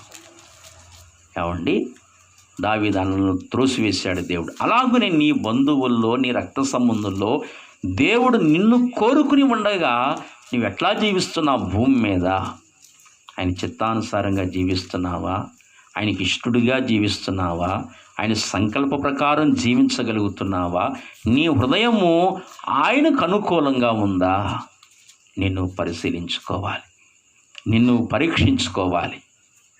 అతడు నా ఇష్టానుసారుడైన మనుష్యుడు, నా మనస్సుకు నచ్చినవాడు, నా ఉద్దేశమును నెరవేర్చేవాడు, నా సంకల్ప ప్రకారం జీవించువాడు, నా సంకల్ప ప్రకారం సేవ చేయువాడు అని దావీదుని గురించి సాక్ష్యం ఇచ్చాడు కదా. ఈ ఉదయకాల సమయంలో నీ హృదయం ఎలా ఉంది? ఏ రీతిగా నీ హృదయ స్థితి ఉంది? దేవుడు హృదయాన్ని లక్ష్యపెట్టువాడు, పై రూపాన్ని లక్ష్యపెట్టువాడు కాదు. దేవుడు మనుషులు లక్ష్యపెట్టు వాటిని లక్ష్యపెట్టువాడు కాదు. ఏవండి, హృదయాన్ని గమనించేవాడు దేవుడు. కనుక హృదయ స్థితిని గమనించే దేవుడు ఆయన. కనుక నీ హృదయ స్థితి ఎట్లా ఉంది? దైవ సంకల్ప ప్రకారం జీవించగలుగుతున్నావా? ఆయన ఇష్టానుసారంగా జీవించగలుగుతున్నావా? ఆయన చిత్తాన్ని నెరవేరుస్తున్నావా? ఆయన ఉద్దేశాన్ని నెరవేరుస్తున్నావా? నీ హృదయ స్థితి ఎట్లా ఉంది అనేది ఈ ఉదయకాలం ఒకసారి బలలోకి వెళ్ళే ముందు, ప్రభువా నా చిత్తాన్ని నేను నెరవేర్చుకుంటున్నాను భూమి మీద, నాకు తోచింది చేస్తున్నాను తండ్రి, నాకు నచ్చింది చేస్తున్నాను తండ్రి. సౌలు వలె పౌలు ఏం చేశాడు? ముందు దేవుడంటే మహా ఇష్టం, దేవుడంటే భక్తి, మహాప్రేమ, దేవుడంటే ధర్మశాస్త్రం అంటే చాలా ఇష్టం, దైవ చిత్తం ఎరగకుండానేవో పరిగెత్తాడు. ఒకవేళ అలా పరిగెట్టే వారంగా ఉన్నామేమో కూడా ఆలోచించుకోవాలి. భక్తిలోనే మోసపోయే పరిస్థితి ఉంటుంది. ఏవండి, సౌలు భక్తి చేస్తూనే దైవ చిత్తం ఎరగకుండానే పరుగులెత్తాడు. తర్వాత దైవ చిత్తం దేవుడు తెలియచేశాడు. అలాగే దైవ చిత్తం ఎరగకుండానే పరుగులెత్తేవారు చాలామంది ఉంటారు. తోచింది చేయటం, నచ్చింది చేయటం, ఇది భక్తిలోనే. అలా కాదు మిత్రమా, అలా కాదు సోదరుడా. మనం ఆలోచించాలి. దైవ చిత్తానుసారంగా బ్రతకడానికి దేవుడిచ్చిన ఈ భూమి మీద నిన్ను పిలిచి అసలు నిన్ను జ్ఞాపకం చేసుకున్నాడు ఆయన. జ్ఞాపకం చేసుకోవడమే గొప్ప సంగతి. జ్ఞాపకం చేసుకున్న తర్వాత ఈ అవకాశాన్ని పోగొట్టుకోకూడదు. దైవ చిత్తానుసారంగా బ్రతకడానికి, దేవుని మనసుకు తగినట్లుగా బ్రతకడానికి, దైవ సంకల్ప ప్రకారం జీవించడానికి, ఆయన ఉద్దేశాలు నెరవేర్చే వారంగా మన బ్రతుకులు ఉండాలని, మన హృదయ స్థితి ఆయనకు అనుకూలముగా ఉండాలని. నీకు అనుకూలంగా కాదు, నీకు అనుకూలంగా కార్యాలు చేయకూడదు, దేవునికి అనుకూలంగా నువ్వు కార్యాలు చేయాలి. కనుక ఆయన చిత్తానుసారంగా ఆయనకు అనుకూలంగా నా హృదయం ఉందా లేదా అని మనం ఒకసారి హృదయ పరిశీలన చేసుకుంటూ, హృదయాన్ని పరిశీలించుకుంటూ, జాగ్రత్తగా పరిశీలించుకుంటూ ఆయన శరీరములో, ఆయన రక్తంలో పాలు పొందుదాం. ఆ విధంగా మనం సిద్ధపడదాం. ఆ విధంగా హృదయాన్ని పరిశీలించుకుందాం. అందరూ కళ్ళు మూసుకునండి. దయవుంచి బలలో ప్రవేశిందాం. అందరూ కళ్ళు మూసుకోండి. దయవుంచి అందరూ కళ్ళు మూసుకుని సిద్ధపడదాం. దయవుంచి అందరూ కళ్ళు మూసుకోండి. మనం పరిశీలించుకుందాం, పరీక్షించుకుందాం. అందరూ కళ్ళు మూసుకునండి. ప్రభునందు పిల్లారా, మన హృదయాలు పరిశీలించుకుందాం, పరీక్షించుకుందాం.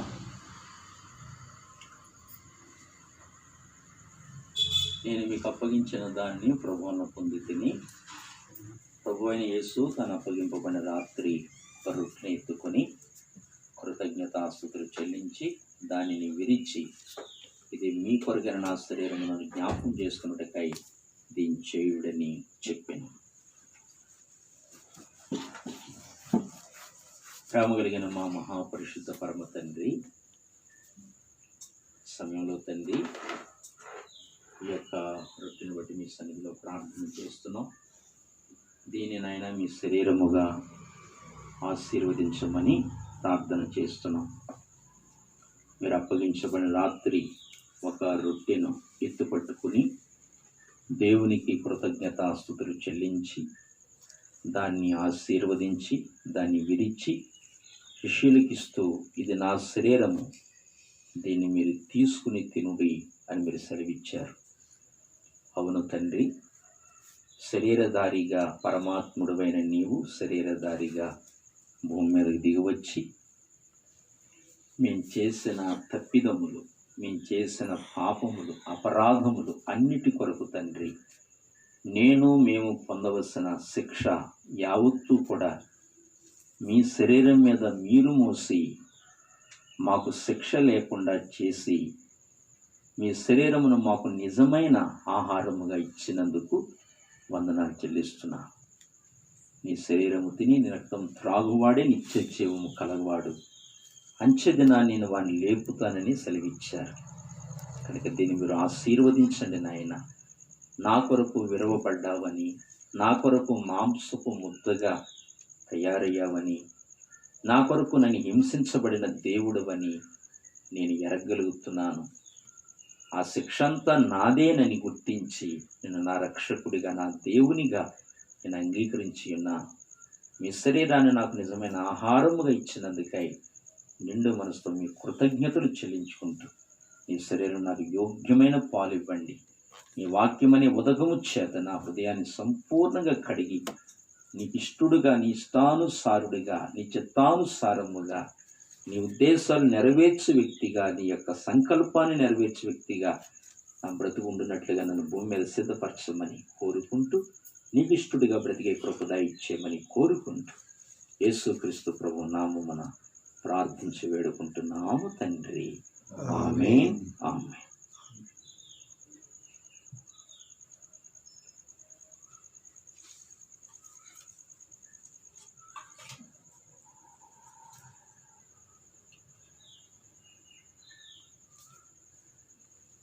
ఇలా మీ చేతులు చూపించండి. ప్రభు శరీరంలో పాలు పొందిరి కానీ చేతులు చూపించండి.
ప్రార్థన చేసుకుని ప్రభు శరీరాన్ని తీసుకుందాం.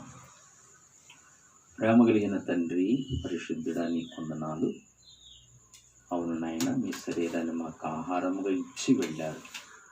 మేము యుగ యుగాలు నిత్య జీవము కలిగి బ్రతకాలని మీ శరీరాన్ని ఇచ్చి వెళ్ళారు. సాతానేమో మమ్మల్ని యుగయుగాలు నాశనానికి నడిపించాలని ఒక నరహంతకుడిగా వాడున్నాడు, ఒక శత్రువుగా. అతని కలువరి సిలువలో అతని తలను సెదగొట్టిన ఆయన చితక త్రొక్కి తండ్రి అతను తీసుకొచ్చిన మరణాన్ని జయించి మీ శరీరాన్ని మాకు ఆహారంగా ఇచ్చి వెళ్ళినందుకు, యుగయుగాలు బ్రతకాలని మీ శరీరాన్ని ఇచ్చి వెళ్ళినందుకు హృదయపూర్వకంగా సాగిలపడి మీ కృతజ్ఞతలు చెల్లించుకుంటూ మీ శరీరంలో యోగ్యమైన పాలను గ్రహించమని కోరుకుంటూ యేసు నామమున ప్రార్థించి వేడుకుంటున్నాము తండ్రి. ఆమేన్. ఆమేన్. ప్రభు శరణంలో పాలు పొందుదాం.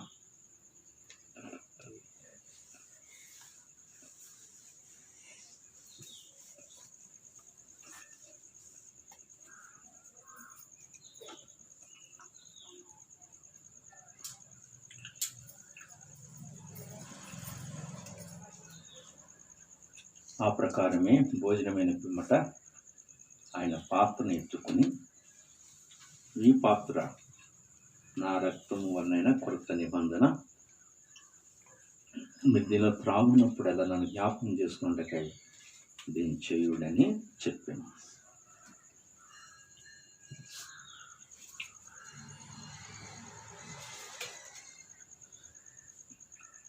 పరిశుద్ధుడైన తండ్రి, ఈ పాత్రను బట్టి నీ పాదములు వందనాలు చెల్లించుకుంటున్నాం. మీరు అప్పగించబడిన రాత్రి ఒక పాత్రను ఎత్తుపట్టుకొని నాయన దాన్ని ఆశీర్వదించి మీకు కృతజ్ఞతాస్తుతులు చెల్లించి ఆశీర్వదించి శిష్యులకి ఇచ్చారు. ఇది మీరు తీసుకుని త్రాగండి, ఇది నా రక్తం అని తెలియజేశారు. మీ మాటను బట్టి మీరు దీన్ని మీ రక్తముగా ఆశీర్వదించినందుకై వందనాలు తండ్రి. మేము ఆశీర్వదించినప్పుడు పాత్రలో నుండి త్రాగుట క్రీస్తు రక్తములో పాలు పుచ్చుకున్నటే కదా అని మీ దాసుడు పౌలు చెప్పినట్లుగా మా కొరకునైనా మీ ప్రాణమును దారబోసి మాకు నిజమైన పానీయముగా మీ రక్తాన్ని ఇచ్చారు. మా అంతరంగములో పాపము అనే వ్యాధిని బట్టి ఆత్మకు మరణం వస్తుండగా ఆ వ్యాధికి ఔషధములాగా మీ రక్తాన్ని ఇచ్చి మా పాపములు అపరాధములు కడిగి తండ్రి మీ పానీయమును తండ్రి మీ రక్తాన్ని మాకు నిజమైన పానీయముగా ఇచ్చినందుకు వందనాలు చెల్లించుకుంటూ యోగ్యమైన పాలను గ్రహించమని కోరుకుంటూ యేసు నామమున వేడి ప్రార్థిస్తున్నాము తండ్రి. ఆమేన్.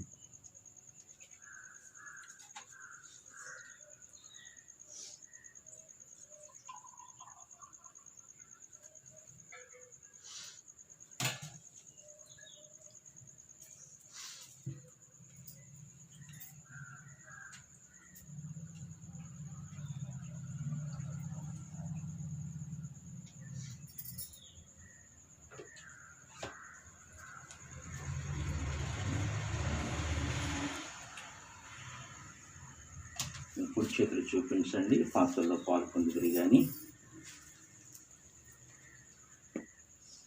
సాటి లేనిది యేసుని రక్తము పాపమును కడుగును, ప్రియుడా పాపమును కడుగును. సాటి లేనిది యేసుని రక్తము పాపమును కడుగును, ప్రియుడా పాపమును కడుగును. చూడుము సోదరా, దేవుడు ఎంతో ప్రేమించే ఈ జగతిల్, ప్రియుడా ప్రేమించే ఈ జగతిల్. చూడుము సోదరా, దేవుడు ఎంతో ప్రేమించే ఈ జగతిల్, ప్రియుడా ప్రేమించే ఈ జగతిల్. సిలువలో ప్రాణము నర్పించ క్రీస్తు, సిలువలో ప్రాణము నర్పించ క్రీస్తు యేసుని పంపెను, ప్రియుడా యేసుని పంపెను.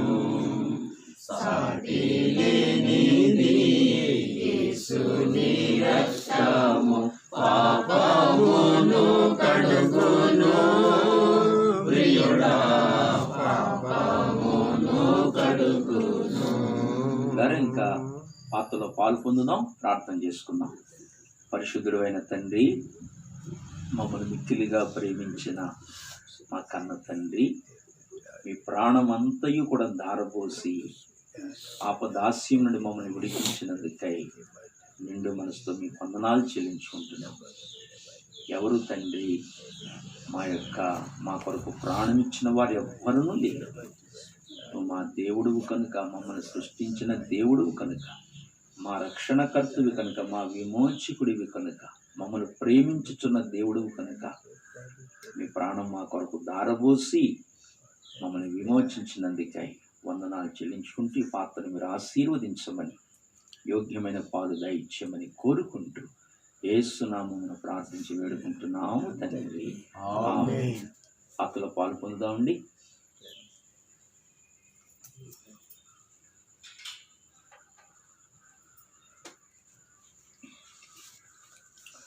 ప్రార్థన చేసుకుందాం.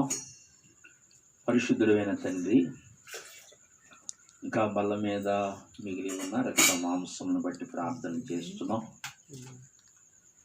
ఇంకా ప్రపంచంలో, భారతదేశంలో, మా తెలుగు రాష్ట్రాలలో, మా రక్త సంబంధులు ఇంకా దేవుడు ఎవరో తెలియని వారు, చీకటిలో ఉన్నవారు అనేకులు ఉన్నారు.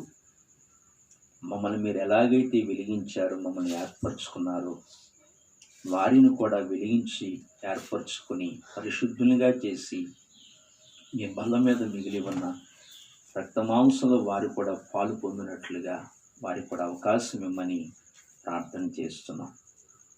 అలాగే పాలు పొందుతున్న మేము మీరిచ్చిన ఈ రక్షణ, ఈ గొప్ప రక్షణ కడవరకు మరి ఎన్ని శ్రమలు వచ్చినా, ఎన్ని శోధనలు వచ్చినా, ఎన్ని ఇబ్బందులు కలిగినా మీరు ఇచ్చిన రక్షణ కాపాడుకుంటూ, చివరి వరకు సహించి కాపాడుకుంటూ మీ రాజ్యంలో ప్రవేశించే భాగ్యం మాకు దయచేయమని కోరుకుంటూ, ఒకవేళ ఎవరైనా అయోగ్యంగా పాలు పొందుంటే క్షమించి ఒక అవకాశం దయచేయమని కోరుకుంటూ యేసుక్రీస్తు ప్రభు నామమున ప్రార్థించి వేడుకుంటున్నాము తండ్రి.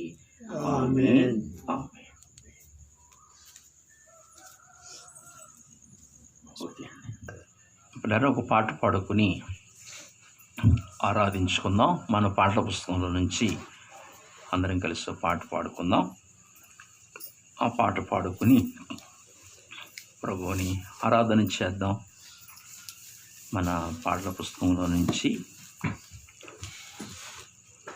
67వ పాట పాడుకుందాం క్లుప్తంగా. 67వ పాట.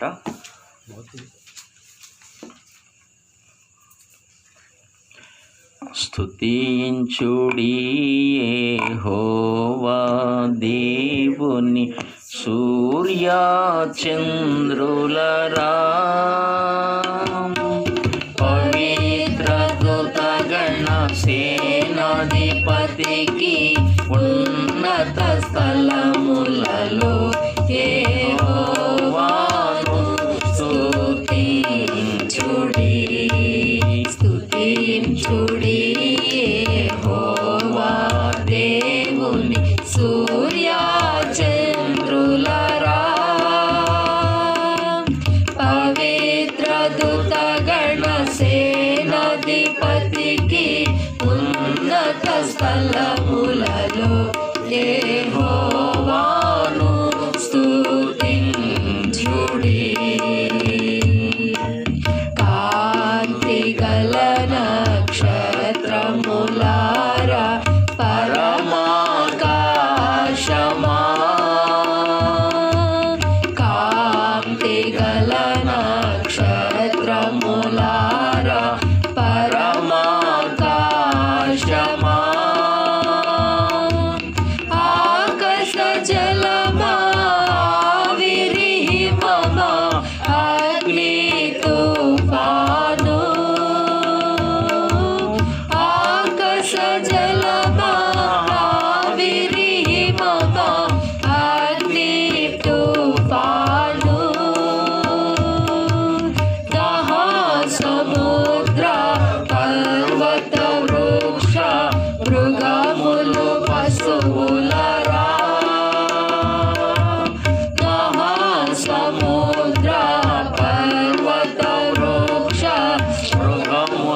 పశువులరా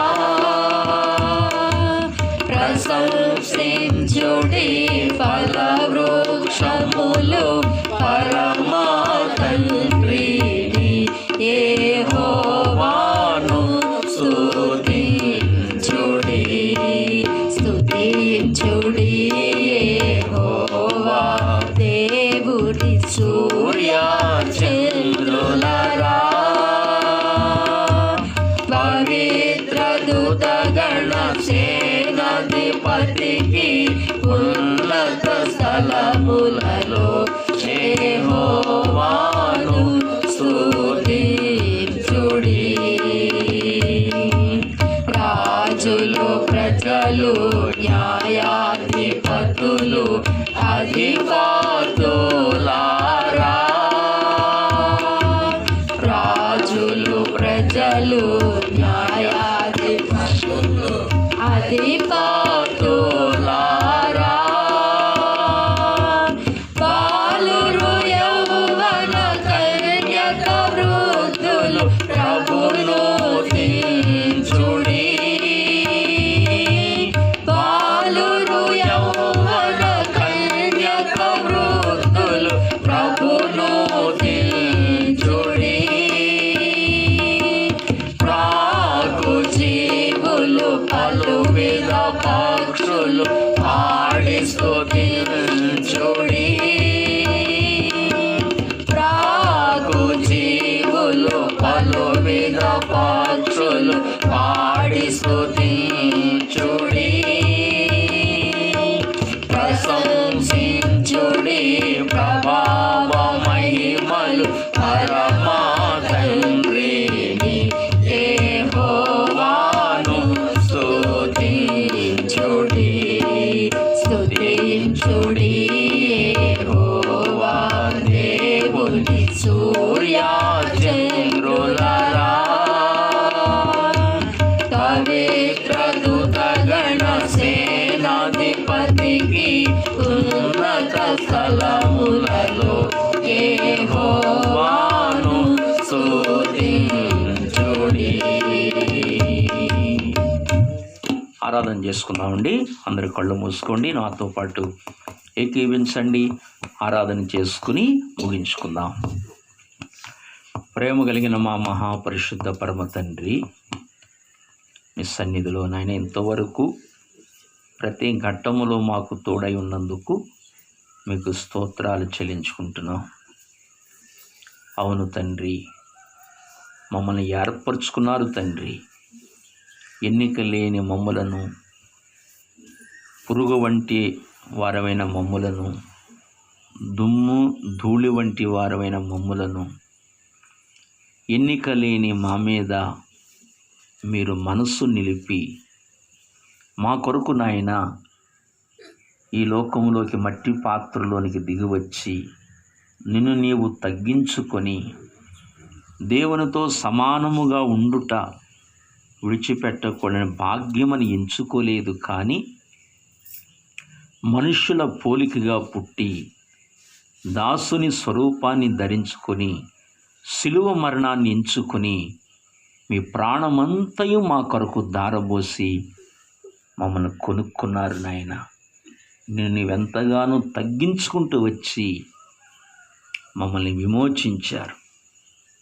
అంత గొప్ప దేవుడవైన మా కొరకు తగ్గించుకొని తండ్రి, ఎన్నిక లేని మట్టి పురుగు కొరకు తగ్గించుకొని లోకానికి వచ్చి ఇంత గొప్ప రక్షణ మాకు అనుగ్రహించారు.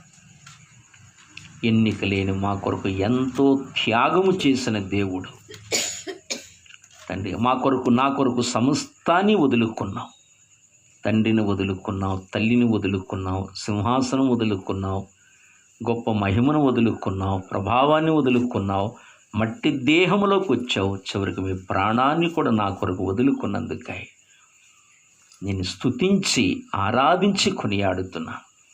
ఇంత ప్రేమనైనా ఎవ్వరును చూపించలేదు. నా చుట్టూ దైవములుగా, దేవతలుగా పిలువబడుచున్నవారు, చెప్పుకున్నవారు అనేకులున్నారు. కానీ నా కొరకు ఈ విధమైన త్యాగము, ప్రాణం ఇవ్వడం ఎవరిని చేయలేదు. అందుకని నా జీవితంలో నా దేవుడివిగా, నా రక్షణ కర్తవుగా, నా విమోచకుడివిగా, నా ప్రాణేశ్వరుడివిగా, నా ప్రాణనాథునివిగా నా జీవితంలో వెలిసినందుకై, నన్ను ఏర్పరచుకున్నందుకై ఈ ఉదయకాలం సాగిలపడి, నా అంతరంగంలో సాగిలపడి, మా అంతరంగంలో సాగిలపడి, మాకిచ్చిన రక్షణను బట్టి, మాకిచ్చిన పాప క్షమాపణను బట్టి, మాకిచ్చిన ఈ నెమ్మదిని బట్టి, దేవునితో ఇచ్చిన సమాధానమును బట్టి మీకు వందనములు స్తోత్రాలు చెల్లించుకుంటున్నాం. మా మనోనేత్రాలు వెలిగించినందుకై, దారి తప్పిన మమ్మల్ని దారిలోకి తీసుకొచ్చినందుకే, మమ్మల్ని పరిశుద్ధులుగా చేసినందుకై, ఇంత గొప్ప రక్షణ మాకు ఇచ్చినందుకై నిండు మనసుతో మీ వందనాలు చెల్లిస్తున్నాం. సమయంలో తండ్రి, మీ రక్తమాంసంలో పాలిభాగస్తునిగా చేసినందుకు కూడా నిండు మనసుతో మీ వందనములు స్తోత్రాలు చెల్లించుకుంటూ, ఈ నా స్తుతి ఆరాధన, సంఘం అర్పించిన ఆరాధన మా ప్రభువైన యేసుక్రీస్తు వారి ద్వారా ఆరాధించి మహిమపరచుకొనుచున్నాము తండ్రి. ఆమేన్, ఆమేన్. మన తండ్రి అయిన దేవుని దీవెనయు, పరిశుద్ధాత్మిక అన్యోన్య సహవాసము, క్రీస్తు వారి యొక్క నిత్య కృప మనకు నాయన బిడ్డలకును సదాకాలము దేవుడు తోడై ఉండి నడిపించునుగాక. ఆమేన్, ఆమేన్. వీళ్ళందరికీ వందనాలండి. సాయంకాలం మళ్ళీ 7:30కు మనం లైవ్లో కలుసుకుంటాం. ఇంకా అనేకులకి ఈ కార్యక్రమాన్ని పరిచయం చేయండి, అలాగనే తెలియచేయండి. మీరందరూ కూడా టైం ప్రకారం దేవుని సన్నిధికి రండి. లైవ్ మాట్లాడుతున్నాం కనుక అనేక విషయాలు నేర్చుకోవడానికి దేవుడు మనకు సహాయం చేస్తారు. ఎలాగో మనం బయటికి వెళ్ళలేదు కనుక సమయాన్ని సద్వినియోగం చేసుకుందాం. అందరం 7:30కి మళ్ళీ లైవ్లో మనం కలుసుకుందాం. అంతవరకు సెలవు. దేవుడు మిమ్మల్ని అందరినీ దీవించి ఆశీర్వదించునుగాక. God bless you.